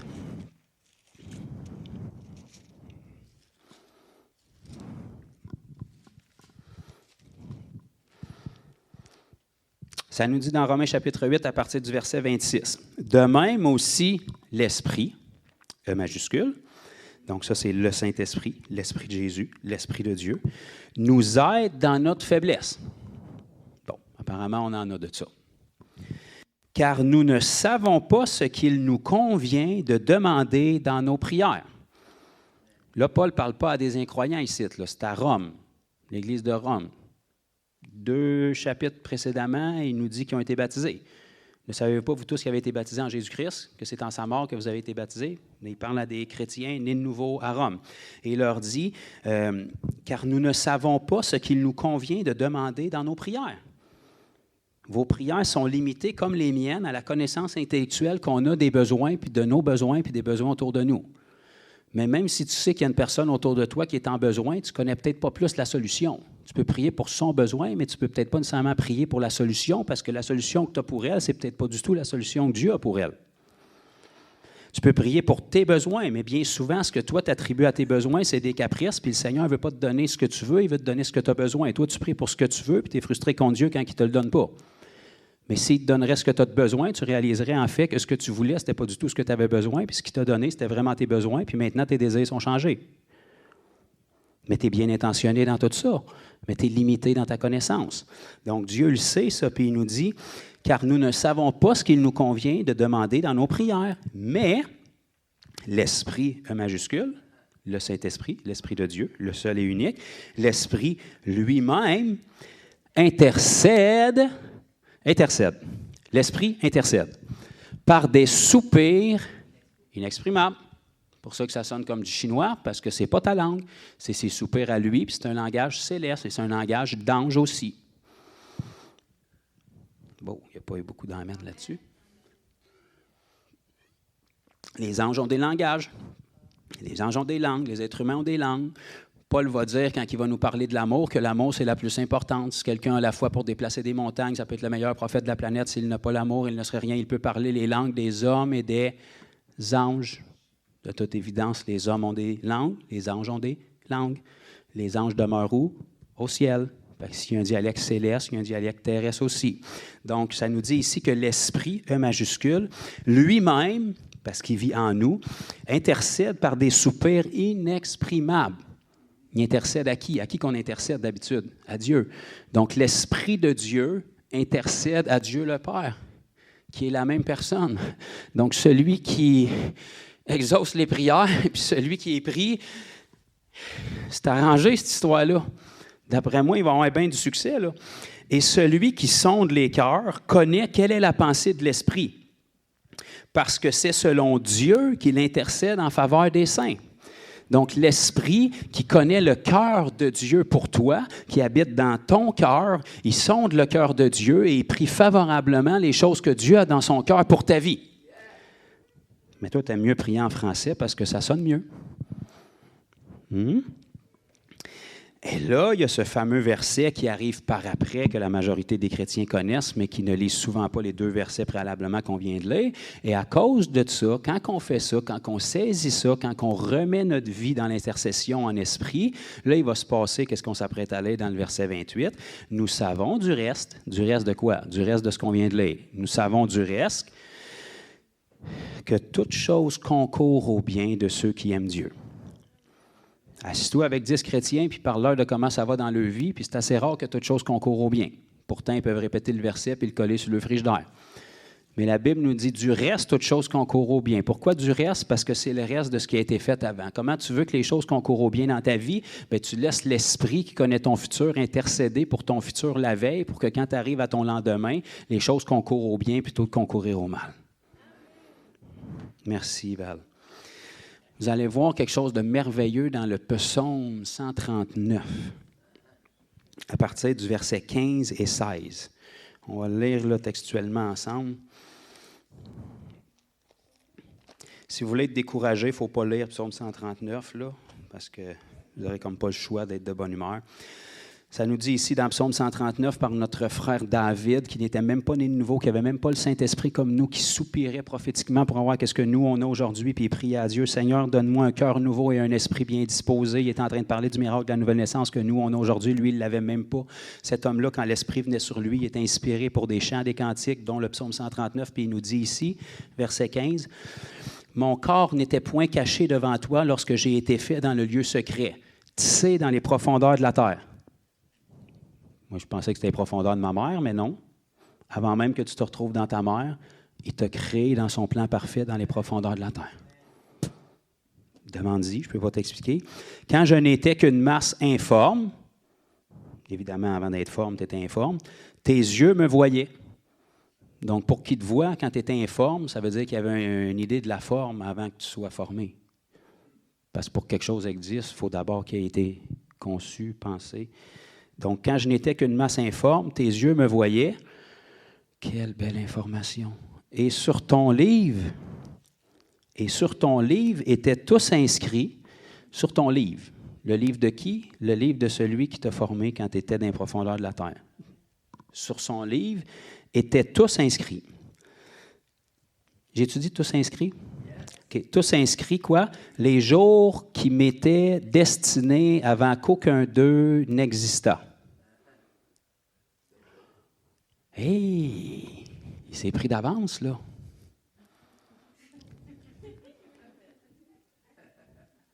T'es pas une poussière d'étoiles perdue ici qui flotte, là. Tout ton futur a été écrit par le Seigneur Dieu avant même que tu sois conçu. Parce que Dieu ne pouvait pas te concevoir avant de te créer un futur pour que tu sois conçu en fonction d'accomplir le futur qu'il y a pour toi. C'est vrai, alléluia. Ça vaut le alléluia. Amen. Donc, Dieu, dans son plan parfait, avant de créer, puis on ne sait pas quand est-ce que ça s'est passé, là. On ne sait pas il y a combien de milliers d'années, avant de créer la terre comme on la connaît, avant de créer nos premiers parents, Adam et Ève, vous savez que quand il a créé Adam et Ève, tous les êtres humains étaient créés en eux, là. On sort tous de la même place, là. Mon oncle Adam, il était chargé, là. On est 9 milliards sur la planète en ce moment, plus tous ceux qui ont vécu depuis. Il y en avait de la génétique là-dedans, là. OK? Parce que Dieu est comme ça. Dieu ne fait pas les choses en multiples, il fait les choses qui ont la vie. Dieu n'a pas créé 150 éléphants, il en a créé un mâle, un femelle. Depuis ce temps-là, ça se reproduit. Parce que Dieu est comme ça.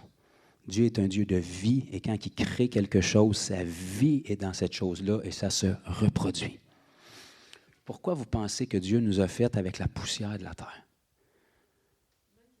Il aurait pu nous faire avec d'autres matériaux. De l'or, c'est beau. Des diamants, c'est beau. Des perles, c'est beau. Pourquoi prendre quelque chose d'aussi insignifiant que de la poussière, quelque chose qu'on néglige, quelque chose qu'on marche dessus? Parce que la poussière puis la terre, c'est la seule chose qui peut accueillir une semence. Aussi beau qu'un diamant peut être, tu peux semer dessus tant que tu veux, il n'y a rien qui va se multiplier. Mais nous, il nous a fait avec la terre. Parce que le royaume de Dieu est une semence. Et quand il est placé en nous, il peut se multiplier. Même si la terre, on en néglige, même si on la piétine, même si on crache dessus, c'est une substance qui a une capacité qu'aucun autre matériel a. On est fait avec la terre. Ça ne paraît pas parce qu'on est assez bien contenu pour l'instant, mais si l'esprit se retire, donne-toi une couple d'années puis tu retournes en poussière comme tu étais. Right? Donc Dieu nous a fait comme ça. Et il nous a tissés dans les profondeurs de la terre et il avait écrit tous les jours qui nous étaient destinés dans son livre. Donc ça, c'est fait que tu le veuilles ou non, puis c'était fait avant même ta naissance. L'apôtre Paul, qui est un persécuteur de chrétiens, va nous dire plus loin dans ses écrits, moi qui ai été appelé apôtre depuis ma naissance. Tu faisais quoi, Paul? Je veux dire, ça t'aurait pas tenté d'allumer plus vite, là? Tu sais? Il avait été appelé pareil. Même s'il était élevé dans le judaïsme au pied de Gamaliel, même s'il décrétait la mort des chrétiens, il était appelé pareil comme apôtre. C'est juste qu'il n'était pas rentré dans son appel. C'est-à-dire que tous ces jours-là étaient écrits dans le livre de Dieu pour sa vie, mais il n'était juste pas dans le livre de Dieu encore. Il était dans le livre du Dieu de ce monde, qui était le Père qui l'a adopté à la naissance. Il était un fils du diable comme chacun d'entre nous, jusqu'à temps qu'on soit réadopté dans la famille de Christ, puis qu'on ait notre nouveau Père céleste. Et lui, il commence à nous réinstruire dans le livre qui est écrit pour notre vie. Donc, pourquoi je vous amène là, c'est pour vous faire réaliser qu'on n'est pas des accidents de parcours puis qu'on ne s'en va pas dans le néant pour le lendemain. Votre vie est déjà toute écrite dans le plan de Dieu si vous pouvez seulement y rester. Maintenant, chacun d'entre vous, à main levée, si je vous le demande, vous voulez tous rester dans le plan de Dieu. Le problème, c'est qu'on ne sait pas c'est quoi. On a une idée globale de son cœur, de sa nature puis de ce qu'il veut pour ses enfants, mais on ne sait pas c'est quoi toujours spécifiquement pour notre vie. C'est un mystère. Alléluia. Ça tombe-tu bien que l'Esprit, ça nous dit qu'il intercède des mystères sur notre vie? Fait que comment est-ce que tu peux faire pour entrer en accéléré dans toutes les choses que le Seigneur a écrites dans le livre de ta vie il y a très longtemps, avant même que tu existes, puis que ton grand-papa existe, puis que ton arrière-arrière-grand-papa existe. En fait, avant même qu'il crée le premier être humain, il t'a conçu, mais avant de te concevoir dans les profondeurs de la terre, dans son plan parfait, là, je ne te parle pas de réincarnation puis de trucs bizarres avant que tu existes pour de vrai. Là.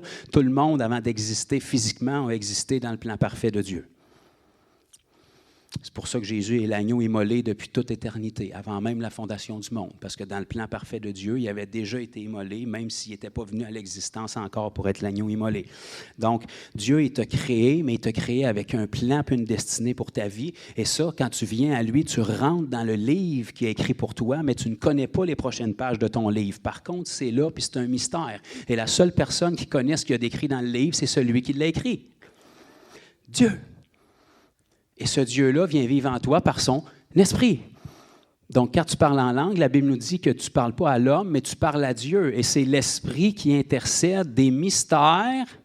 Donc, c'est quoi les mystères qui est en train d'intercéder? C'est les mêmes mystères qui sont écrits dans le livre de ta vie, parce que Dieu regarde qu'est-ce qui est écrit dans le livre de ta vie pour toi, et puis il regarde où est-ce que tu es rendu, puis il s'en vient par son esprit intercéder pour que les choses qui t'empêchent de rentrer dans la prochaine page de ton livre puissent se régler pour que demain, au lieu de frapper un mur avec ton nom dessus, tu frappes un chemin qui est ouvert, puis que tu ailles de gloire en gloire, que tes progrès soient évidents de tous, que les gens regardent à ta vie puis ils disent c'est à quelle conférence qui a été, puis quelle onction d'huile qu'il a reçue, parce que lui, on dirait que sa vie va comme sur des roulettes, puis tout ce qui touche réussit. Pourquoi toute chose concourt au bien de cette personne-là? C'est parce qu'il a compris la puissance du parler en d'autres langues. Il n'y a rien de mal à prier en français puis en anglais. La Bible nous dit dans le même chapitre de 1 Corinthiens 14, « Que ferons donc maintenant, frères? Je prierai en esprit, je prierai avec mon intelligence. Je chanterai en esprit, je chanterai avec mon intelligence. » Tout simplement. Prier avec ton intelligence, ça ne veut pas dire que ta prière n'est pas bonne. Ça veut dire que tu pries avec des choses dans ta tête, c'est inspiré par le Saint-Esprit, mais c'est des choses connues. Chanter en français, c'est pas mauvais. C'est des vérités de Dieu que tu chantes, puis Dieu agit, puis c'est inspiré par Dieu.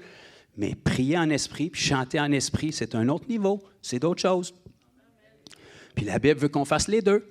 Parce que si on parle juste en langue, personne ne va nous comprendre, donc on ne sera pas édifié corporativement, puis la même chose en langue. Mais si tu fais les deux, bien là, tu as le bénéfice des deux. Donc, quand tu es avec les gens puis tu pries en français pour les bénir ou dans un langage qu'ils comprennent, mais quand tu es dans ton temps d'intimité, maximise le plus possible en langue. Pourquoi tu viendrais prendre en charge quelque chose que tu peux remettre pleinement dans les mains du Seigneur? Puis tu vas trouver qu'il y a une accélération qui se fait dans ta vie.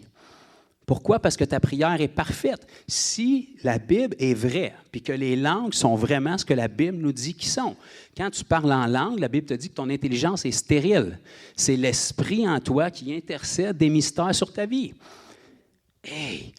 On est prêt à faire dépenser une fortune pour acheter des billets d'avion, pour aller à l'autre bout du monde pour une conférence, pour se faire imposer les mains par un prophète à cause de tout ce qu'on a vu qu'il peut faire. Prie pour moi, s'il te plaît. Gloire à Dieu, le Seigneur peut toucher, il honore la consécration des gens, qu'est-ce qu'ils portent, puis tu vas bénéficier. Mais s'il y a une personne duquel on devrait vouloir de la prière, Dieu, mettons, il y a quand même des pas pires résultats là, jusqu'à présent. Il y a un pas pire taux de réussite. Tu n'as même pas besoin de traverser à l'autre bout du monde pour ça. Avec les langues, tu as un accès direct. Tant que tu pries en langue, c'est Dieu qui est en train de prier pour toi. Il est en train de prier des mystères. Quel mystère? Tous ceux qui ont écrit dans ton livre longtemps avant que tu existes. On va dire encore bien plus glorieux que ça. La Bible nous dit que les anges sont des esprits au service de Dieu qui sont envoyés pour exercer un ministère en faveur de ceux qui doivent hériter du salut. Regarde ton voisin, dit ça, c'est moi. Tu as hérité du salut, c'est toi. Les anges sont des esprits aussi. Ils n'ont pas des corps comme toi, puis ils n'ont pas un âme comme toi, mais sont des esprits comme toi. Les anges sont des esprits qui sont au service de Dieu. Quel Dieu? Le même Dieu qui a écrit ton livre. C'était dans son livre, mais c'est ta partie d'histoire dans son livre. Fait que vous pouvez vous imaginer que le livre, c'est une bonne brique. Là. C'est une bonne brique. Donc, les anges qui sont des esprits au service de Dieu sont envoyés par ce Dieu-là pour exercer un ministère en faveur de ceux qui doivent hériter le salut, qui sont nous. Donc, voilà probablement ce qui se passe. Parce que vous avez tous au moins un ange, Il y en a certains qui, avec leur style de vie, ça prend des renforts, mais vous avez tous au moins un ange. Hein? Quand Jésus parle des petits-enfants, il a dit « Faites rien aux petits-enfants, car leur ange... » Ah bon? Qui c'est qui dit qu'en grandissant, ils le perdent? Il n'y a rien qui nous le dit. Fait que leur ange va rapporter au Père Céleste tout ce qui leur est fait. Fait que si tu veux te faire rapporter au trône de Dieu, bénis les enfants. Parce qu'eux ne peuvent pas te le rembourser, fait que tu te mets en dette avec Dieu. C'est pour ça que la Bible nous demande de prendre soin de la veuve et de l'orphelin. Et tout ce que tu sèmes dans la vie d'un enfant, tu te mets en dette avec Dieu. Puis s'il y a quelqu'un qui rembourse ses dettes, c'est Dieu.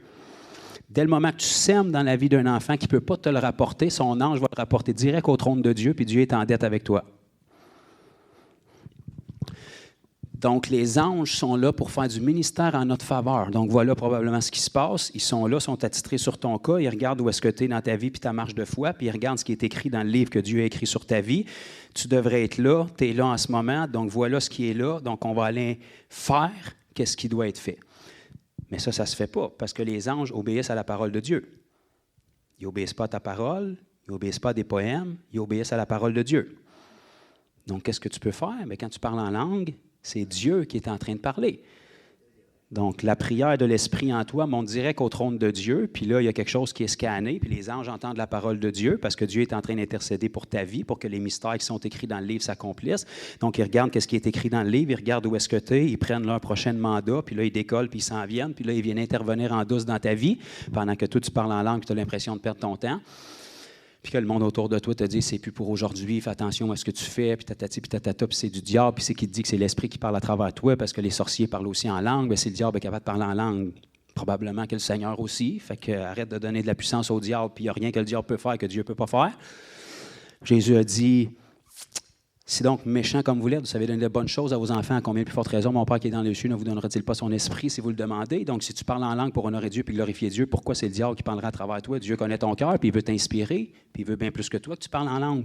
Donc, pendant que tu parles en langue, c'est la voix de Dieu qui est entendue au ciel. Les anges réagissent à la voix de Dieu, ils regardent ce qui est écrit dans ton livre, ils sont envoyés pour exercer un ministère en ta faveur, ils descendent, puis ils s'en viennent en douce pour essayer de régler ton lendemain.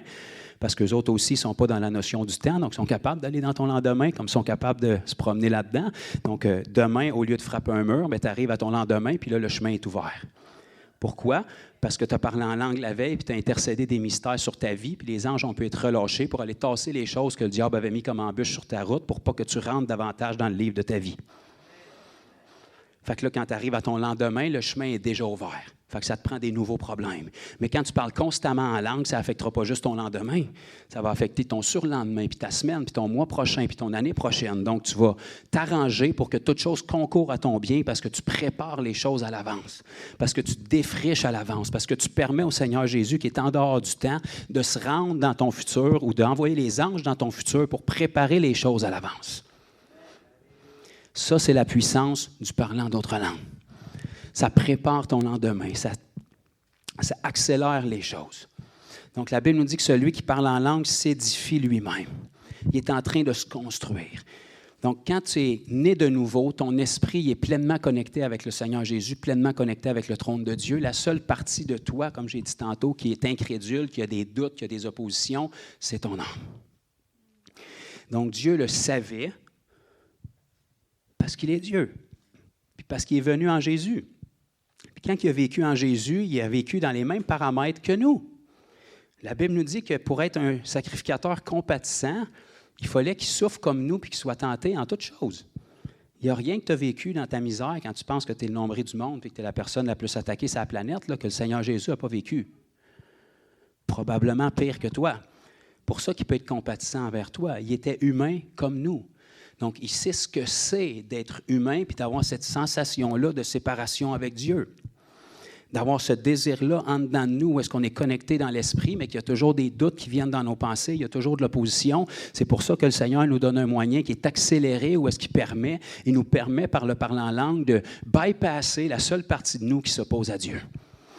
Fait que quand tu arrives dans ton temps de prière pour pouvoir intercéder, puis que tu avais plein de choses à cœur toute la journée, puis là, tu arrives là, puis là, ça ne te tente pas, puis là, tu es fatigué, puis là, tu es étourdi, puis là, tu as mal au cœur, puis là, tu as des blancs de mémoire, puis là, tu ne sais plus quoi dire, puis là, ton âme est contre toi, bien, tu peux dire à ton âme, tu as vraiment besoin de repos, fait que je vais te laisser aller te reposer, puis je vais juste prier en esprit. Fait que là, elle va s'en aller bouder dans le coin, puis dans ce temps-là, toi, tu commences à prier en langue, puis c'est instantané. Tu n'as même pas besoin d'aller chercher l'huile d'onction. Là. Dès que tu commences à prier en langue, ta prière est déjà connectée parce que tu n'as pas besoin de ça. Celui qui parle en langue, son intelligence est stérile, mais c'est ton esprit qui prie des mystères sur sa vie. Fait que ton âme est en train de regarder ça se passer, puis elle dit, mais qu'est-ce qui est en train de se faire là?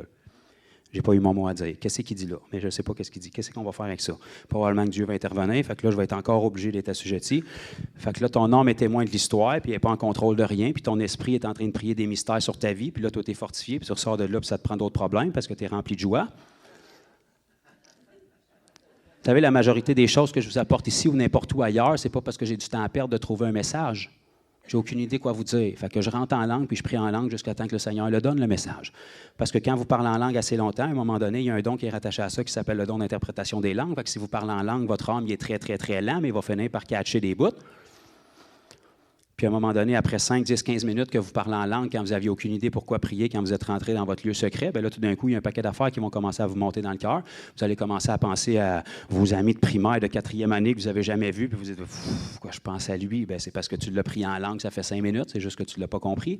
Mais le Seigneur est en train de faire émerger les choses, puis là, il commence à te donner le discernement des langues, puisque tu viens de prier en langue, en esprit, bien là, la connaissance vient, fait que tu peux commencer à prier en français, tu peux commencer à reprendre contact avec cette personne-là. Fait qu'au lieu d'aller vraiment tranquillement dans le naturel, tu es vraiment en accéléré dans le spirituel. Parce que tu sors de la dimension charnelle pour connecter direct dans l'esprit. Puis dans l'esprit, il y a beaucoup moins de délai. Parce que tout est déjà accompli. C'est juste à quelle vitesse est-ce qu'on va catcher puis se rattraper sur ce qui est déjà établi dans l'esprit. Donc, plus tu pries en langue, plus qu'il va y avoir de l'huile d'onction qui va couler sur tes murs, puis plus qu'à un moment donné, les choses vont commencer à s'accélérer. Plus tu actives l'Esprit de Dieu en toi, plus tu vas activer les dons de l'Esprit aussi. Plus tu actives l'Esprit de Dieu en toi, plus tu vas activer les dons de l'Esprit. Imagine ton esprit comme un beau petit lac tranquille, puis à un moment donné, tu commences à parler en langue, fait que quelqu'un lance une roche dans le milieu. Dès le moment qu'il y a un caillou qui tombe là, il commence à y avoir des ondes qui vont se faire. L'eau qui était paisible, qui était là, était bien tranquille, c'était de l'eau, était là, était paisible, était calme. Dès le moment qu'il y a quelque chose qui rentre là, qui vient agiter l'eau, bien là, il commence à y avoir des ondes qui vont se faire. Puis à un moment donné, si tu continues à parler en langue, bien là, ça va être plus que des ondes, ça va devenir des fleuves d'eau vive qui vont couler de ton sein. Puis là, il va falloir que tu commences à appeler du monde pour prier pour eux autres. Puis il va falloir que tu cherches les mauvaises nouvelles pour être capable de manifester la gloire de Dieu parce que tu n'en as plus de problème, toi. Parce que même s'il n'y a absolument rien qui a changé d'un problème autour de toi, toi, tu n'es plus dans le problème. Parce que quand tu pries en esprit, tu es édifié. Fait que là, tu sors de la position où est-ce que tu vois que tes problèmes, puis tu es élevé à la droite du Père dans tes lieux célestes, puis là, tu es obligé de regarder de même pour voir tes problèmes en bas, puis tu fais... Ouf. Parce que tout ce qui est immense dans notre vie, c'est ce qu'on contemple. Donc, quand on est dans les problèmes, c'est parce que nos yeux ne sont pas à bonne place. C'est parce qu'on les regarde comme ça, plutôt que de les regarder comme ça. On n'a pas de problème à régler. On est au-dessus des problèmes. On traverse des problèmes ici-bas, mais on n'est pas le fruit de nos problèmes. Des problèmes, il pourra en avoir un temps qu'il y en aura, ça ne changera rien s'ils ne rentrent pas en toi. Vivre au milieu des problèmes, c'est une opportunité pour briller. Quand les problèmes rentrent en toi, là, ça va venir étouffer ta foi et écraser l'Esprit de Dieu. Mais Jésus se lançait au milieu des problèmes. Il courait après les problèmes. Pourquoi? Parce que lui n'était jamais en problème au milieu des problèmes. Parce qu'il était fortifié en esprit. Donc, quand tu pries en langue, tu t'édifies lui-même. Le principe d'édifier vient du mot édifice. Donc, on n'est pas une ruine, on est un édifice. Donc, quand tu pries en esprit, tu construis ton édifice spirituel. Fait que si tu ne pries pas en esprit, tu es quoi? Ben, tu es un salage qui n'aboutit pas jamais. Fait que ça a bien parti, puis ça reste là. Fait que c'est à peu près la même fondation que il y a 20 ans quand tu es venu au Seigneur. Mais quand tu pries en esprit, bien là, tu t'édifies, tu te construis. Et plus tu te construis, plus c'est un immeuble qui est imposant. Et plus un immeuble est imposant, plus on va se dire, mais quel architecte a fait ça? Parce que quelque chose qui est splendide comme ça doit mériter un architecte qui est extraordinaire. Bien, les gens, en regardant à ta vie puis à ton édifice spirituel, il faut qu'ils soient tellement épatés qu'ils se disent, mais qui est l'architecte derrière ça? Je suis content que tu en parles, son nom est Jésus-Christ. As-tu 2 petites minutes qu'on aille prendre un café que je puisse t'en parler? Je suis fait avec la même poussière que toi. La seule différence, c'est que l'Esprit de Dieu est rentré en moi. Il a redonné vie, puis je lui laisse la place puis l'espace pour parler dans ma vie. Puis Dieu avait déjà écrit ma vie dans un livre, puis il a écrit la tienne aussi. T'aimerais-tu ça en entendre parler? Ça, c'est la puissance du parler en d'autres langues. C'est pour ça que Paul, qui est la personne qui nous a donné la majeure partie de notre Nouveau Testament, Paul, c'est un être humain comme vous, même s'il était apôtre, puis il n'était pas parfait, même si dans la parole, il est dépeint comme ayant fait des choses extraordinaires. Ce n'est pas tout ce que Paul a fait qui nous est dépeint dans la parole. C'est d'ailleurs pas toutes les lettres que Paul a écrites qui sont conservées dans la parole. Pourquoi? Parce qu'il y avait certaines lettres probablement qui avaient trop de Paul puis pas assez de Jésus dedans. C'est pour ça qu'ils n'ont pas été gardées. parce que Paul était humain comme vous puis moi. Mais ce Paul-là a fait des choses extraordinaires. Il est un modèle pour des millions de chrétiens encore aujourd'hui, puis il nous a donné la révélation à travers l'Esprit de Dieu, à travers lequel on instruit l'Église aujourd'hui, qui est la Bible, puis notre Nouveau Testament. Et ce Paul-là disait à la plus grande Église du Nouveau Testament, qui était l'Église de Corinthe, « Je prie en langue plus que vous. » Ça, c'était avant le COVID, là. Tous, ça ne veut pas dire... Je prie en langue plus que vous tous. C'était une affaire de dire ça ici, à la quantité de personnes qu'on est. Si je vous disais ça, bon, peut-être vous diriez que je suis orgueilleux, mais c'était une affaire. Pour Paul de dire ça à l'Église de Corinthe, qui était encore bien plus nombreuse, c'est une autre affaire, là. Fait que là, il faut se poser la question. Comment est-ce que Paul pouvait en arriver avec des énoncés comme ça? Soit qu'il était dans l'arrogance puis la présomption, ou soit qu'il connaissait intimement la vie de chaque personne qui était dans l'Église de Corinthe, ainsi que chaque moment qu'il passait dans leur lieu secret pour savoir combien de temps par jour il passait en langue, ce qui est difficilement possible, sinon impossible, ou soit que Paul savait que c'était humainement impossible de parler en langue plus que lui. Puis ce Paul-là, il avait le style de vie que la Bible nous dépeint. Ça ne venait pas par hasard. Paul n'a pas été à l'école biblique, là. Il a été à l'école du judaïsme au pied de Gamaliel, mais toutes les révélations qu'il a données à l'Église, il les a reçues du Seigneur. Pour les recevoir du Seigneur, il fallait qu'ils soient connectés dans l'Esprit. Pour pouvoir avoir du progrès puis avancer plus que toutes les autres, bien, c'est parce qu'il faisait du chemin puis il préparait son futur. C'est pour ça qu'il était capable de dire « Je prie en langue plus que vous tous ». C'est pour ça que Paul, souvent, il se séparait de ses compagnons de voyage pour faire ses trajets parce qu'il voulait avoir la paix puis être tranquille. Parce que probablement qu'il priait en langue. Comme ça, il façonnait son futur, ça accélérait les choses, puis il y avait la vie que la Bible nous dépeint qu'il y avait. Il a fait des choses extraordinaires, il a été utilisé par le Seigneur d'une manière extraordinaire, puis c'est un être humain comme nous, même s'il y a un appel d'apostolat sur sa vie. Donc, le parler en langue, si on croit vraiment ce que la Bible dit que c'est littéralement l'Esprit qui prie pour nous des mystères sur notre vie. Pourquoi, si on est baptisé du Saint-Esprit, est-ce qu'on se retiendrait de parler en langue? Pourquoi, si on est baptisé du Saint-Esprit, est-ce qu'on le ferait juste de temps à autre dans la louange? Pourquoi est-ce qu'on prendrait du temps à perdre à prier des prières interminables en français quand on est tout seul avec le Seigneur du moins, quand on peut accélérer ça puis les prier en langue? Je vais vous donner encore des conseils encore plus grands, puis appliquez-les si vous le voulez, parce que chaque personne est différente. Vous n'êtes peut-être pas comme moi, mais moi, quand je passe du temps avec le Seigneur, j'ai comme plein de modes turbo que je peux rajouter sur qu'est-ce que je fais avec les langues, parce que pendant que je prie en langue, je prie en français dans mon intelligence. Fait que là, j'ai comme une double prière qui est en train de se faire, parce que pendant que tu pries en langue, la Bible dit que ton intelligence est stérile. Fait que pendant que je suis en train de parler en langue, il n'y a rien qui m'empêche d'avoir une discussion avec le Seigneur en français dans ma tête. Fait que je peux prier pour toutes les choses que je sais dans mon intelligence, dans ma tête, pendant que je suis en train de prier en langue avec ma bouche. Alléluia. Puis pendant que je suis en train d'écouter ma Bible en audio, puis qu'elle passe par mon intelligence pour se rendre dans mon esprit, bien, mon esprit est disponible. Fait qu'il n'y a rien qui m'empêche de prier en langue pendant que je suis en train d'écouter ma Bible en audio. Fait que vous pouvez vous imaginer que quand je rentre dans mon temps dans la présence de Dieu le soir, la peinture frise s'émeut parce que je suis en train de prier en langue, puis prier en français, puis le diable se gratte la tête, puis il échappe des bouts. Puis après ça, quand j'embarque la parole par-dessus, je continue à prier en langue parce que l'esprit est en train de me révéler en langue sans que je le sache, que je suis en train d'écouter en même temps dans la parole. Fait que tu as comme une double révélation qui est là. Mais on fait quoi? Pourquoi est-ce qu'on passe à côté? Pourquoi est-ce que le peuple périt? Par manque de connaissance. Mais là, on a la connaissance maintenant. Fait qu'on aspire au baptême du Saint-Esprit, on le reçoit, on est rempli du Saint-Esprit, puis après, on l'utilise. Parce que quelque chose qu'on n'utilise pas, ça va se vider puis ça va mourir. C'est pour ça que dans la parole de Dieu, il était rempli du Saint-Esprit, baptisé du Saint-Esprit, mais il était rempli, puis rempli, puis rempli à nouveau. Les mêmes apôtres qui ont été remplis dans Actes chapitre 2 avec tous les autres qui étaient dans la chambre haute, un chapitre et demi plus loin, ils ont été remplis à nouveau. Ils ont fait cette prière-là, puis ils ont dit, Seigneur, vois leurs menaces. Et donne à tes serviteurs d'annoncer ta parole avec une pleine assurance en étendant ta main afin qu'ils fassent des signes, des prodiges, des miracles au nom de ton saint serviteur Jésus, afin qu'on ait l'audace d'annoncer ta parole. La Bible nous dit, quand ils eurent terminé de prier, le lieu où ils étaient rassemblés trembla et ils furent tous remplis du Saint-Esprit. Les mêmes qui étaient dans la chambre haute, un chapitre et demi avant, ils ont été remplis à nouveau, parce qu'on ne veut pas que ça se vide, on ne veut pas que le dépôt qui vient sur nous se corrompe, on veut être des fleuves d'eau vive. Puis quand tu actives le Saint-Esprit, puis tu parles en langue, tout ce que tu donnes, tu es rempli parce que tu ne vas jamais vider les entrepôts du ciel. La meilleure façon d'être rempli, c'est de donner. C'est pour ça que la Bible nous enseigne qu'il y a plus de plaisir à donner qu'à recevoir, parce que plus tu donnes, plus tu vas recevoir. Plus tu donnes, plus tu vas être comblé. Puis tu ne le fais pas pour être comblé, tu le fais par amour pour les autres. Mais plus tu déverses dans les autres, plus qu'il y a un vide qui va se faire que le Seigneur peut venir combler. Donc la seule raison pourquoi tu n'as pas de révélation, c'est pas parce que le Seigneur ne t'aime pas, c'est parce que tu ne déverses pas dans la vie de personne. Si tu déverses, qu'est-ce que tu as? Parce que tu as quelque chose, même si tu penses que tu es personne, tu as Jésus, tu as quelque chose, tu as des dons, tu as des talents. Tu déverses dans la vie de quelqu'un, bien là, parce que tu déverses, le Seigneur va pouvoir amener des révélations fraîches. Pourquoi est-ce que le Seigneur nous donnerait des révélations fraîches si on ne fait rien avec ceux qu'il nous a déjà donnés? On est en train d'y dire qu'on ne valorise pas les révélations qu'il nous donne, donc il ne se sent pas accueilli pour nous en donner des nouvelles. Mais si on prend qu'est-ce qu'on a puis on le déverse dans la vie des gens, il fait « OK, voilà ce qu'il fait avec ce que je lui donne, bien, j'ai encore plein d'autres choses à lui donner. » Alléluia! Donc, quand tu parles en langue, tu actives l'esprit, tu accélères les choses, tu brises les principautés qui t'attendent dans ton lendemain. Tu es en train d'intercéder pour ton entourage, tu es en train d'intercéder pour ton mari, pour ta femme, pour tes enfants. Tu ne sais pas pourquoi tu intercèdes, mais l'esprit le sait. Puis l'esprit sait pourquoi intercéder dans les besoins, dans l'ordre qui sont les plus critiques, parce qu'il est l'Esprit de Dieu.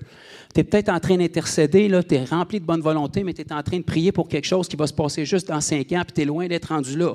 Puis tu pries pour que le Seigneur t'envoie pour être le plus grand évangéliste, puis aller à l'autre bout de la planète, puis tu n'es même pas capable d'évangéliser ton voisin, et tu n'es pas rendu là. Tu es peut-être bien intentionné, mais le Seigneur, quand tu pries en esprit, il va te faire prier pour les choses qui sont actives maintenant dans ta vie, que tu as besoin maintenant, pour que tu puisses te rendre aux aspirations que tu as dans ton cœur plus tard. Je ne sais pas comment vous le dire de plus, là.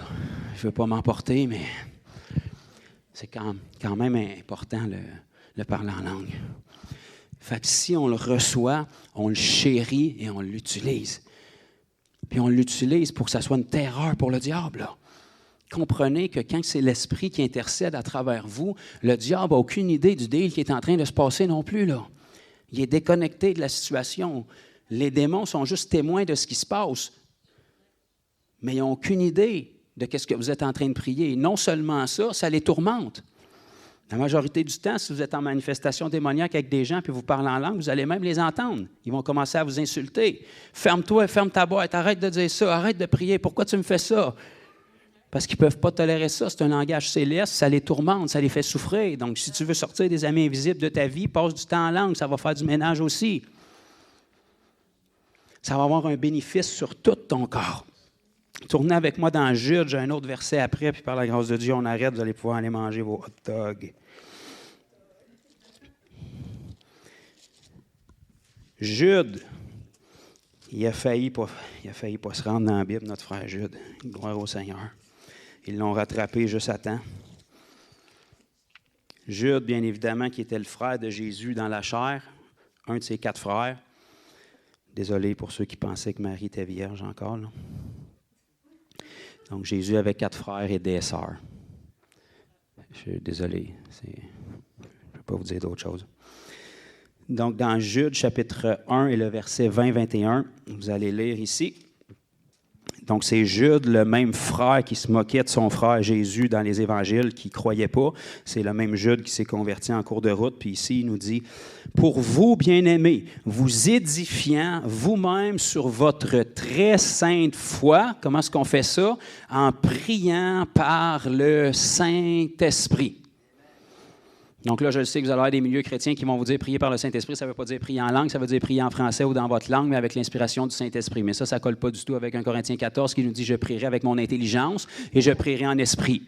Donc, il faut qu'il y ait une distinction entre les deux. Quand tu pries en français ou dans ta langue, c'est avec ton intelligence. Quand tu pries en esprit, ton intelligence est stérile. Tu peux faire d'autres choses avec ton intelligence, elle n'est pas impliquée dans le processus. C'est d'ailleurs pourquoi c'est si efficace. Moins il y a de toi, mieux ça va être, parce que tu es le seul problème dans l'équation. Fait que plus on peut t'éliminer de l'équation, plus le Seigneur a de la place, mieux ça va aller.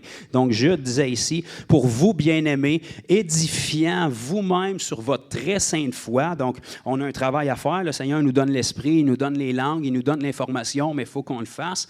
Et on prie par le Saint-Esprit.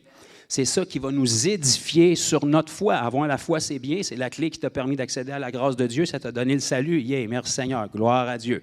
Maintenant, tu veux t'édifier. On veut construire sur cette foi-là. On ne veut pas rester des bébés spirituels. On ne veut pas être au lait toute notre vie. On va avoir une maturité, une solidité, avoir un édifice, quelque chose d'imposant, quelque chose que quand les gens nous rencontrent, on est la solution à leurs problèmes. Dernier verset dans Jacques. Lui aussi, il a failli pas le faire dans la Bible. Il a eu droit à ces 4 chapitres. Lui aussi était le frère du Seigneur, d'ailleurs. Je suis content qu'on l'ait dans la Bible, Jacques, parce qu'aujourd'hui, il ne serait pas invité dans les églises.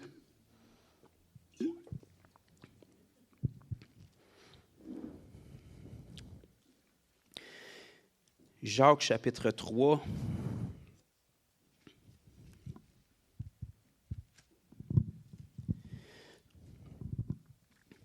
Je vais vous le lire dans ma version sommaire, je l'aime mieux.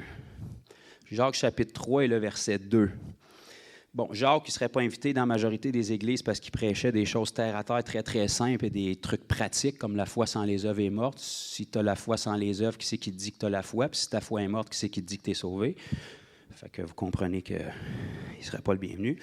Donc, ce Jacques-là, ici, il parlait de la langue. C'est un poison mortel, c'est vraiment pas bon. Bien, il nous dit ici, je vous le lis dans la version sommaire, Jacques, chapitre 3, verset 2, « Car chacun de nous commet des fautes de bien des manières. Celui qui ne commet jamais de faute dans ses paroles est un homme parvenu à l'état d'adulte, capable de maîtriser aussi son corps tout en entier. » Lorsqu'on parle de parole, on parle de langue, quelque chose qui va sortir de notre bouche. Donc, ce qui sort de notre bouche a un effet direct sur notre corps et le reste de notre vie. C'est pour ça que la Bible nous dit, à différents endroits, la vie et la mort sont au pouvoir de la... Voilà. Donc, ce qui sort de ta bouche peut produire la vie ou peut produire la mort dans d'autres personnes, mais aussi dans ta vie. Jacques disait ici, celui qui ne commet jamais de faute dans ses paroles est un homme parvenu à l'état d'adulte, capable de maîtriser aussi son corps tout entier. Donc, la seule façon d'arriver à maîtriser notre corps et les désirs de la chair, c'est d'arriver à avoir une maîtrise sur... Puis comme Jacques nous dit au tout début, car chacun de nous commet des fautes. Si vous ne saviez pas, je vous l'annonce, puis moi aussi. On est peut-être bien intentionné, mais on progresse constamment dans la révélation puis dans le processus de sanctification. Donc, on ne commet pas tout le temps les mêmes fautes, on progresse, mais chacun de nous commet des fautes. Celui qui ne commet jamais de fautes dans ses paroles est un homme parvenu à l'état d'adulte, capable de maîtriser aussi son corps tout en entier. Donc, si ce qui arrive comme effet négatif dans ton corps ou les péchés qui sont commis à travers ton corps ou les manquements qui sont faits émergent de ce qui sort à travers ta langue, bien, si tu es capable d'arriver à contrôler ta langue, ça va contrôler le reste de ta vie. Bien, on va dire une affaire, plus longtemps dans une journée que tu la donnes à Dieu, ta langue, mieux ça va aller. Puis la seule façon d'être sûr que c'est seulement Dieu qui utilise ta langue, c'est de prier en esprit. Parce que tout le reste que tu fais, même si tu es rempli de bonnes intentions, il va toujours avoir un petit peu de toi dans l'histoire. Puis un petit peu de toi dans l'histoire, c'est assez pour bousiller bien d'autres choses, même si tu es bien intentionné.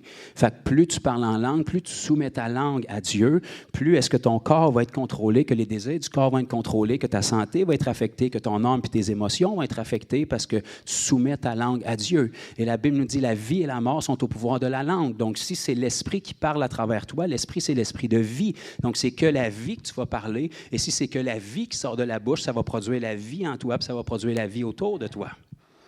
Donc, plus que tu donnes du temps où est-ce que tu soumets ta langue au contrôle de l'Esprit de Dieu pour qu'elle parle les oracles de Dieu, que ce soit en priant en langue, en intercédant en langue, en chantant en langue, en parlant en langue, en lisant en langue, n'importe quoi que tu fais en langue, sous l'inspiration de l'Esprit, eh bien, tu es en train de donner la vie dans ton corps, tu es en train d'édifier, tu es en train de produire la vie autour de toi, puis tu es en train de préparer ton lendemain.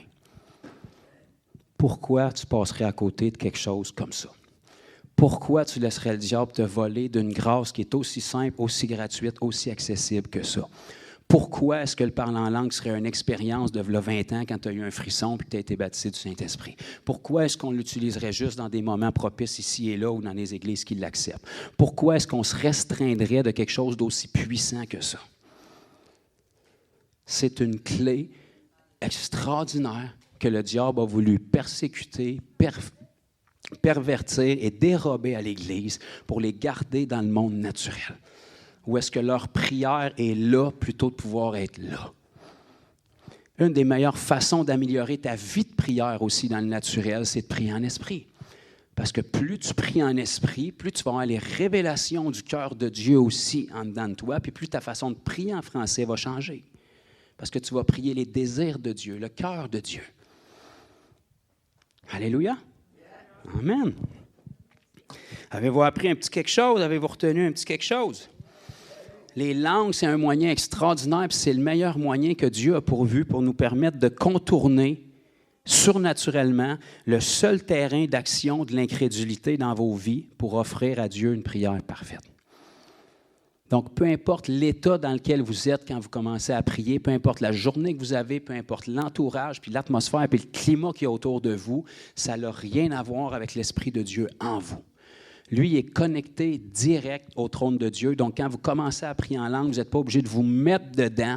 Instantanément, vous êtes dans l'Esprit, puis vous n'avez pas obligé de sortir votre journée, puis vos obligations de votre tête avant de pouvoir être spirituel sont encore là, mais vous priez en esprit. Vous venez de contourner directement la seule chose qui vous limite de Dieu. La seule chose qui vous dit, tu n'es pas digne de prier, tu n'es pas digne de t'approcher de Dieu. Souviens-toi que je te dis à ta femme au souper. Souviens-toi comment tu as parlé à tes enfants.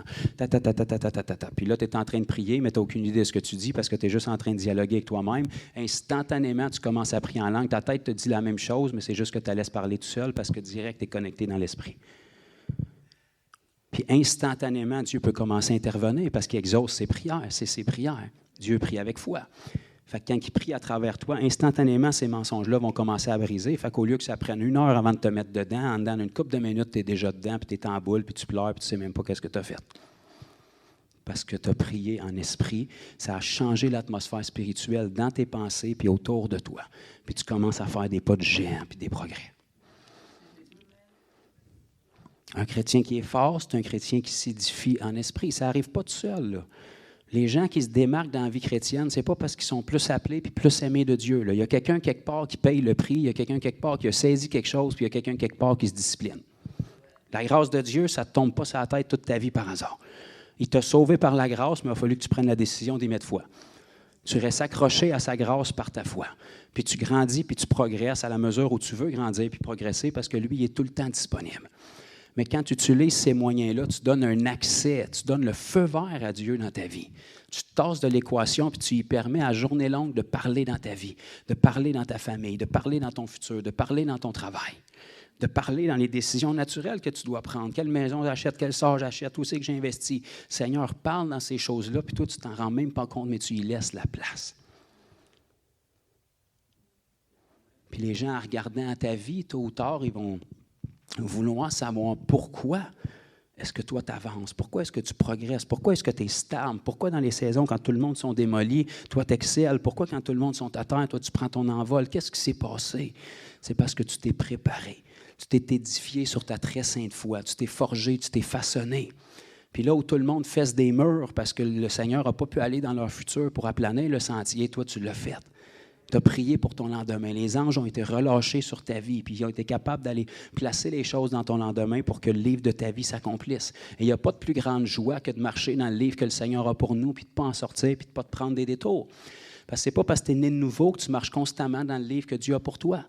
Tu peux prendre une mauvaise décision, en sortir, puis tu vas perdre des années, puis quand tu reviens à la même page que tu étais quand tu as quitté. Puis le Seigneur n'a pas changé ses désirs et son amour pour toi. Mais quand on sort de sa volonté, il ne peut pas forcer son plan. C'est pour nous. C'est pour ça que tu peux avoir des prophéties sur ta vie, puis tu vas dire, c'était des faux prophètes, ça ne s'est jamais accompli. Ça ne s'est jamais accompli parce que tu as pris un faux détour. Reviens, puis ça va s'accomplir. Parce qu'une prophétie, c'est le cœur de Dieu pour toi qui est révélé. Mais si tu pars de ton côté, son cœur ne s'accomplira jamais parce que tu es en dehors de son plan, tu es en dehors de sa volonté. Dieu, aussi extraordinaire qu'il soit, sa volonté ne s'accomplit pas toujours, même si c'est Dieu. Pourquoi? Parce que l'être humain a un libre arbitre, un pouvoir décisionnel dans la volonté qu'il déclare sur ta vie. Donc, les paroles prophétiques déclarent le cœur de Dieu sur ta vie à condition que tu restes fidèle et que tu lui obéisses pour qu'il y ait un accès dans ta vie. Si tu reprends le contrôle de ta vie puis t'en sors, les paroles prophétiques sont là, mais tu te retrouves avec un délai prophétique dans ta vie. Tu te retrouves à vivre des choses spirituellement que tu aurais dû vivre il y a 5 ans parce que dans le timing de Dieu, c'était comme ça que c'était appointé. Mais Dieu te raccueille, puis il te reprend comme que t'es, puis là, on reprend, puis il rachète le temps, mais reste dans son plan. Cherche sa face. Puis une des meilleures façons, comme tu ne connais pas nécessairement son plan spécifique, c'est de le laisser parler dans ta vie, puis mettre des barrières pour que tu restes sur le droit chemin. S'il y a quelque chose que j'ai appris dans la vie, c'est que c'est beaucoup plus facile de sortir que de rester. Vous savez, pour chaque kilomètre de route, tu as 2 kilomètres de fossé. C'est beaucoup plus facile de l'échapper que de rester au milieu.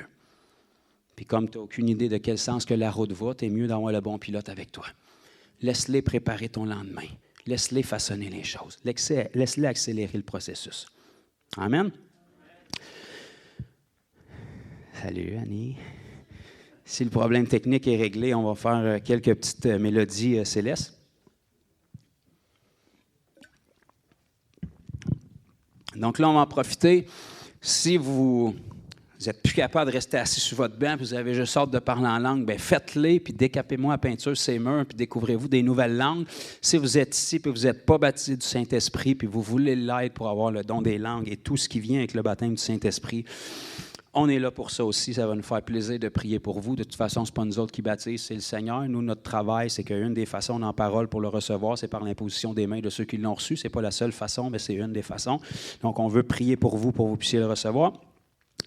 Et puis, une fois que vous l'avez reçu, bien, gardez ce que vous avez reçu aujourd'hui, puis utilisez-le. Je vous mets au défi de rentrer une discipline dans votre vie. Tous ceux qui sont déjà baptisés, vous parlez déjà en langue.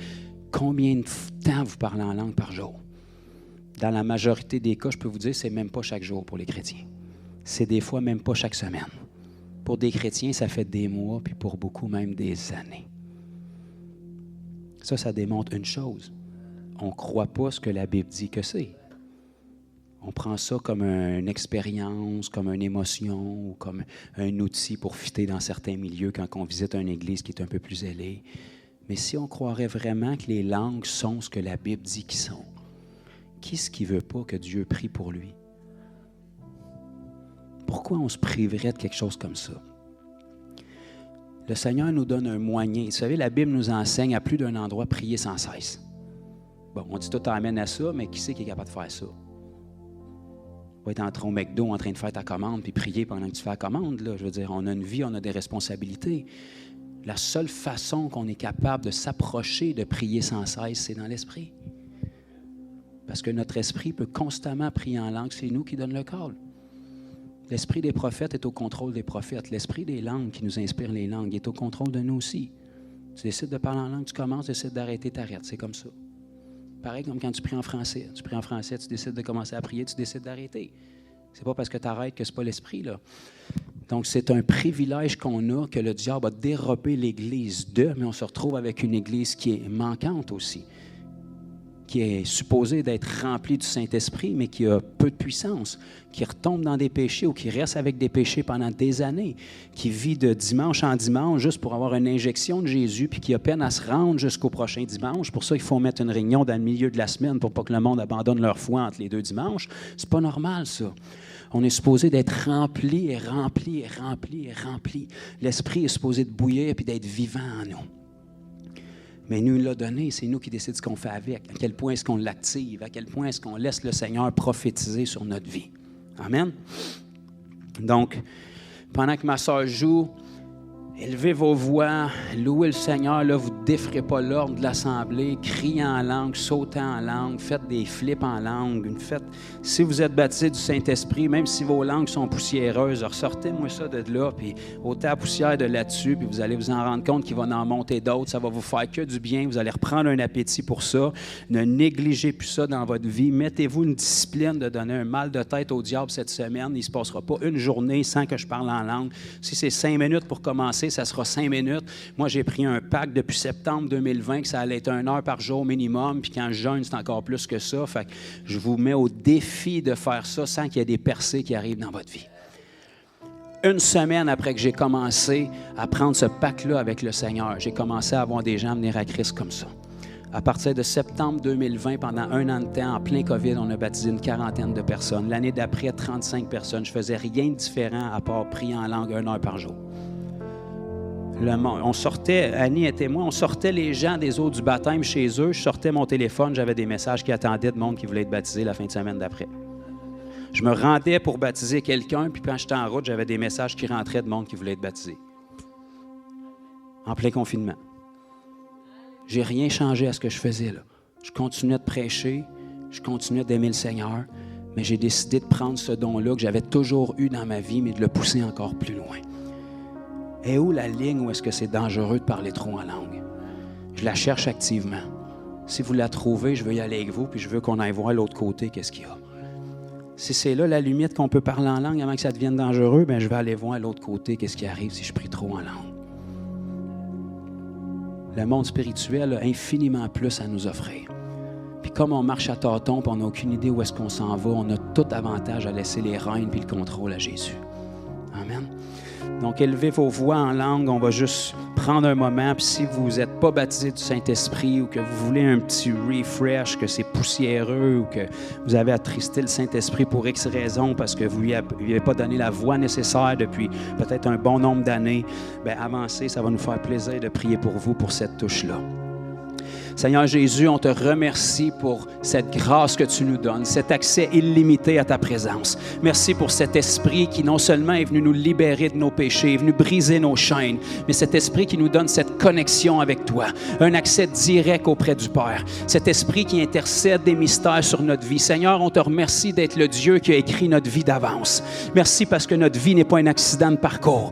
Merci parce que notre destinée est déjà écrite, Seigneur. Tu as des œuvres qui sont préparées d'avance pour nous depuis toute éternité. Et on te prie, Seigneur, qu'il puisse avoir un changement qui se fasse dans nos vies, qu'on ait ce désir, ce zèle de te donner une voix pour parler, qu'on puisse prier, louer, intercéder, chanter en esprit, qu'on ait cet appétit-là, qu'on soit insatiable, Seigneur, et qu'on puisse voir de nos yeux ta fidélité et les effets de ce que ta parole dit que tu fais lorsqu'on te donne une voix dans nos vies. Permets-nous d'être édifiés, que les mauvais patterns dans notre vie, les mauvaises habitudes, que les péchés puissent être brisés, Seigneur, à mesure où on s'approche de toi, que notre vie puisse devenir un édifice spirituel qui est fort, qui est solide, qui ne va pas être ballotté lorsque les vents vont venir, lorsque les vents contraires vont souffler, qu'on puisse demeurer ferme, Seigneur, et que notre bouche puisse proclamer tes oracles. Seigneur, on te prie de donner des nouvelles langues, d'amener une liberté encore plus de profondeur. Ceux qui n'ont jamais chanté dans l'esprit, que tu puisses les inspirer, Seigneur, que les gens puissent se réveiller au beau milieu de la nuit, Seigneur, en train de parler en langue, que tu puisses leur rappeler ce don précieux qu'ils ont reçu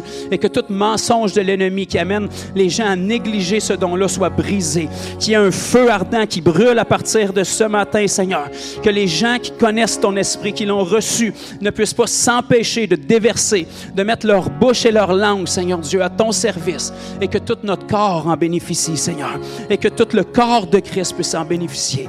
Fais de nous une église ici, Seigneur, ainsi que notre église à cette île, où est-ce que tu vas avoir la liberté d'agir, où est-ce que chaque pierre vivante va être remplie de ton esprit et va demeurer remplie, Seigneur Dieu.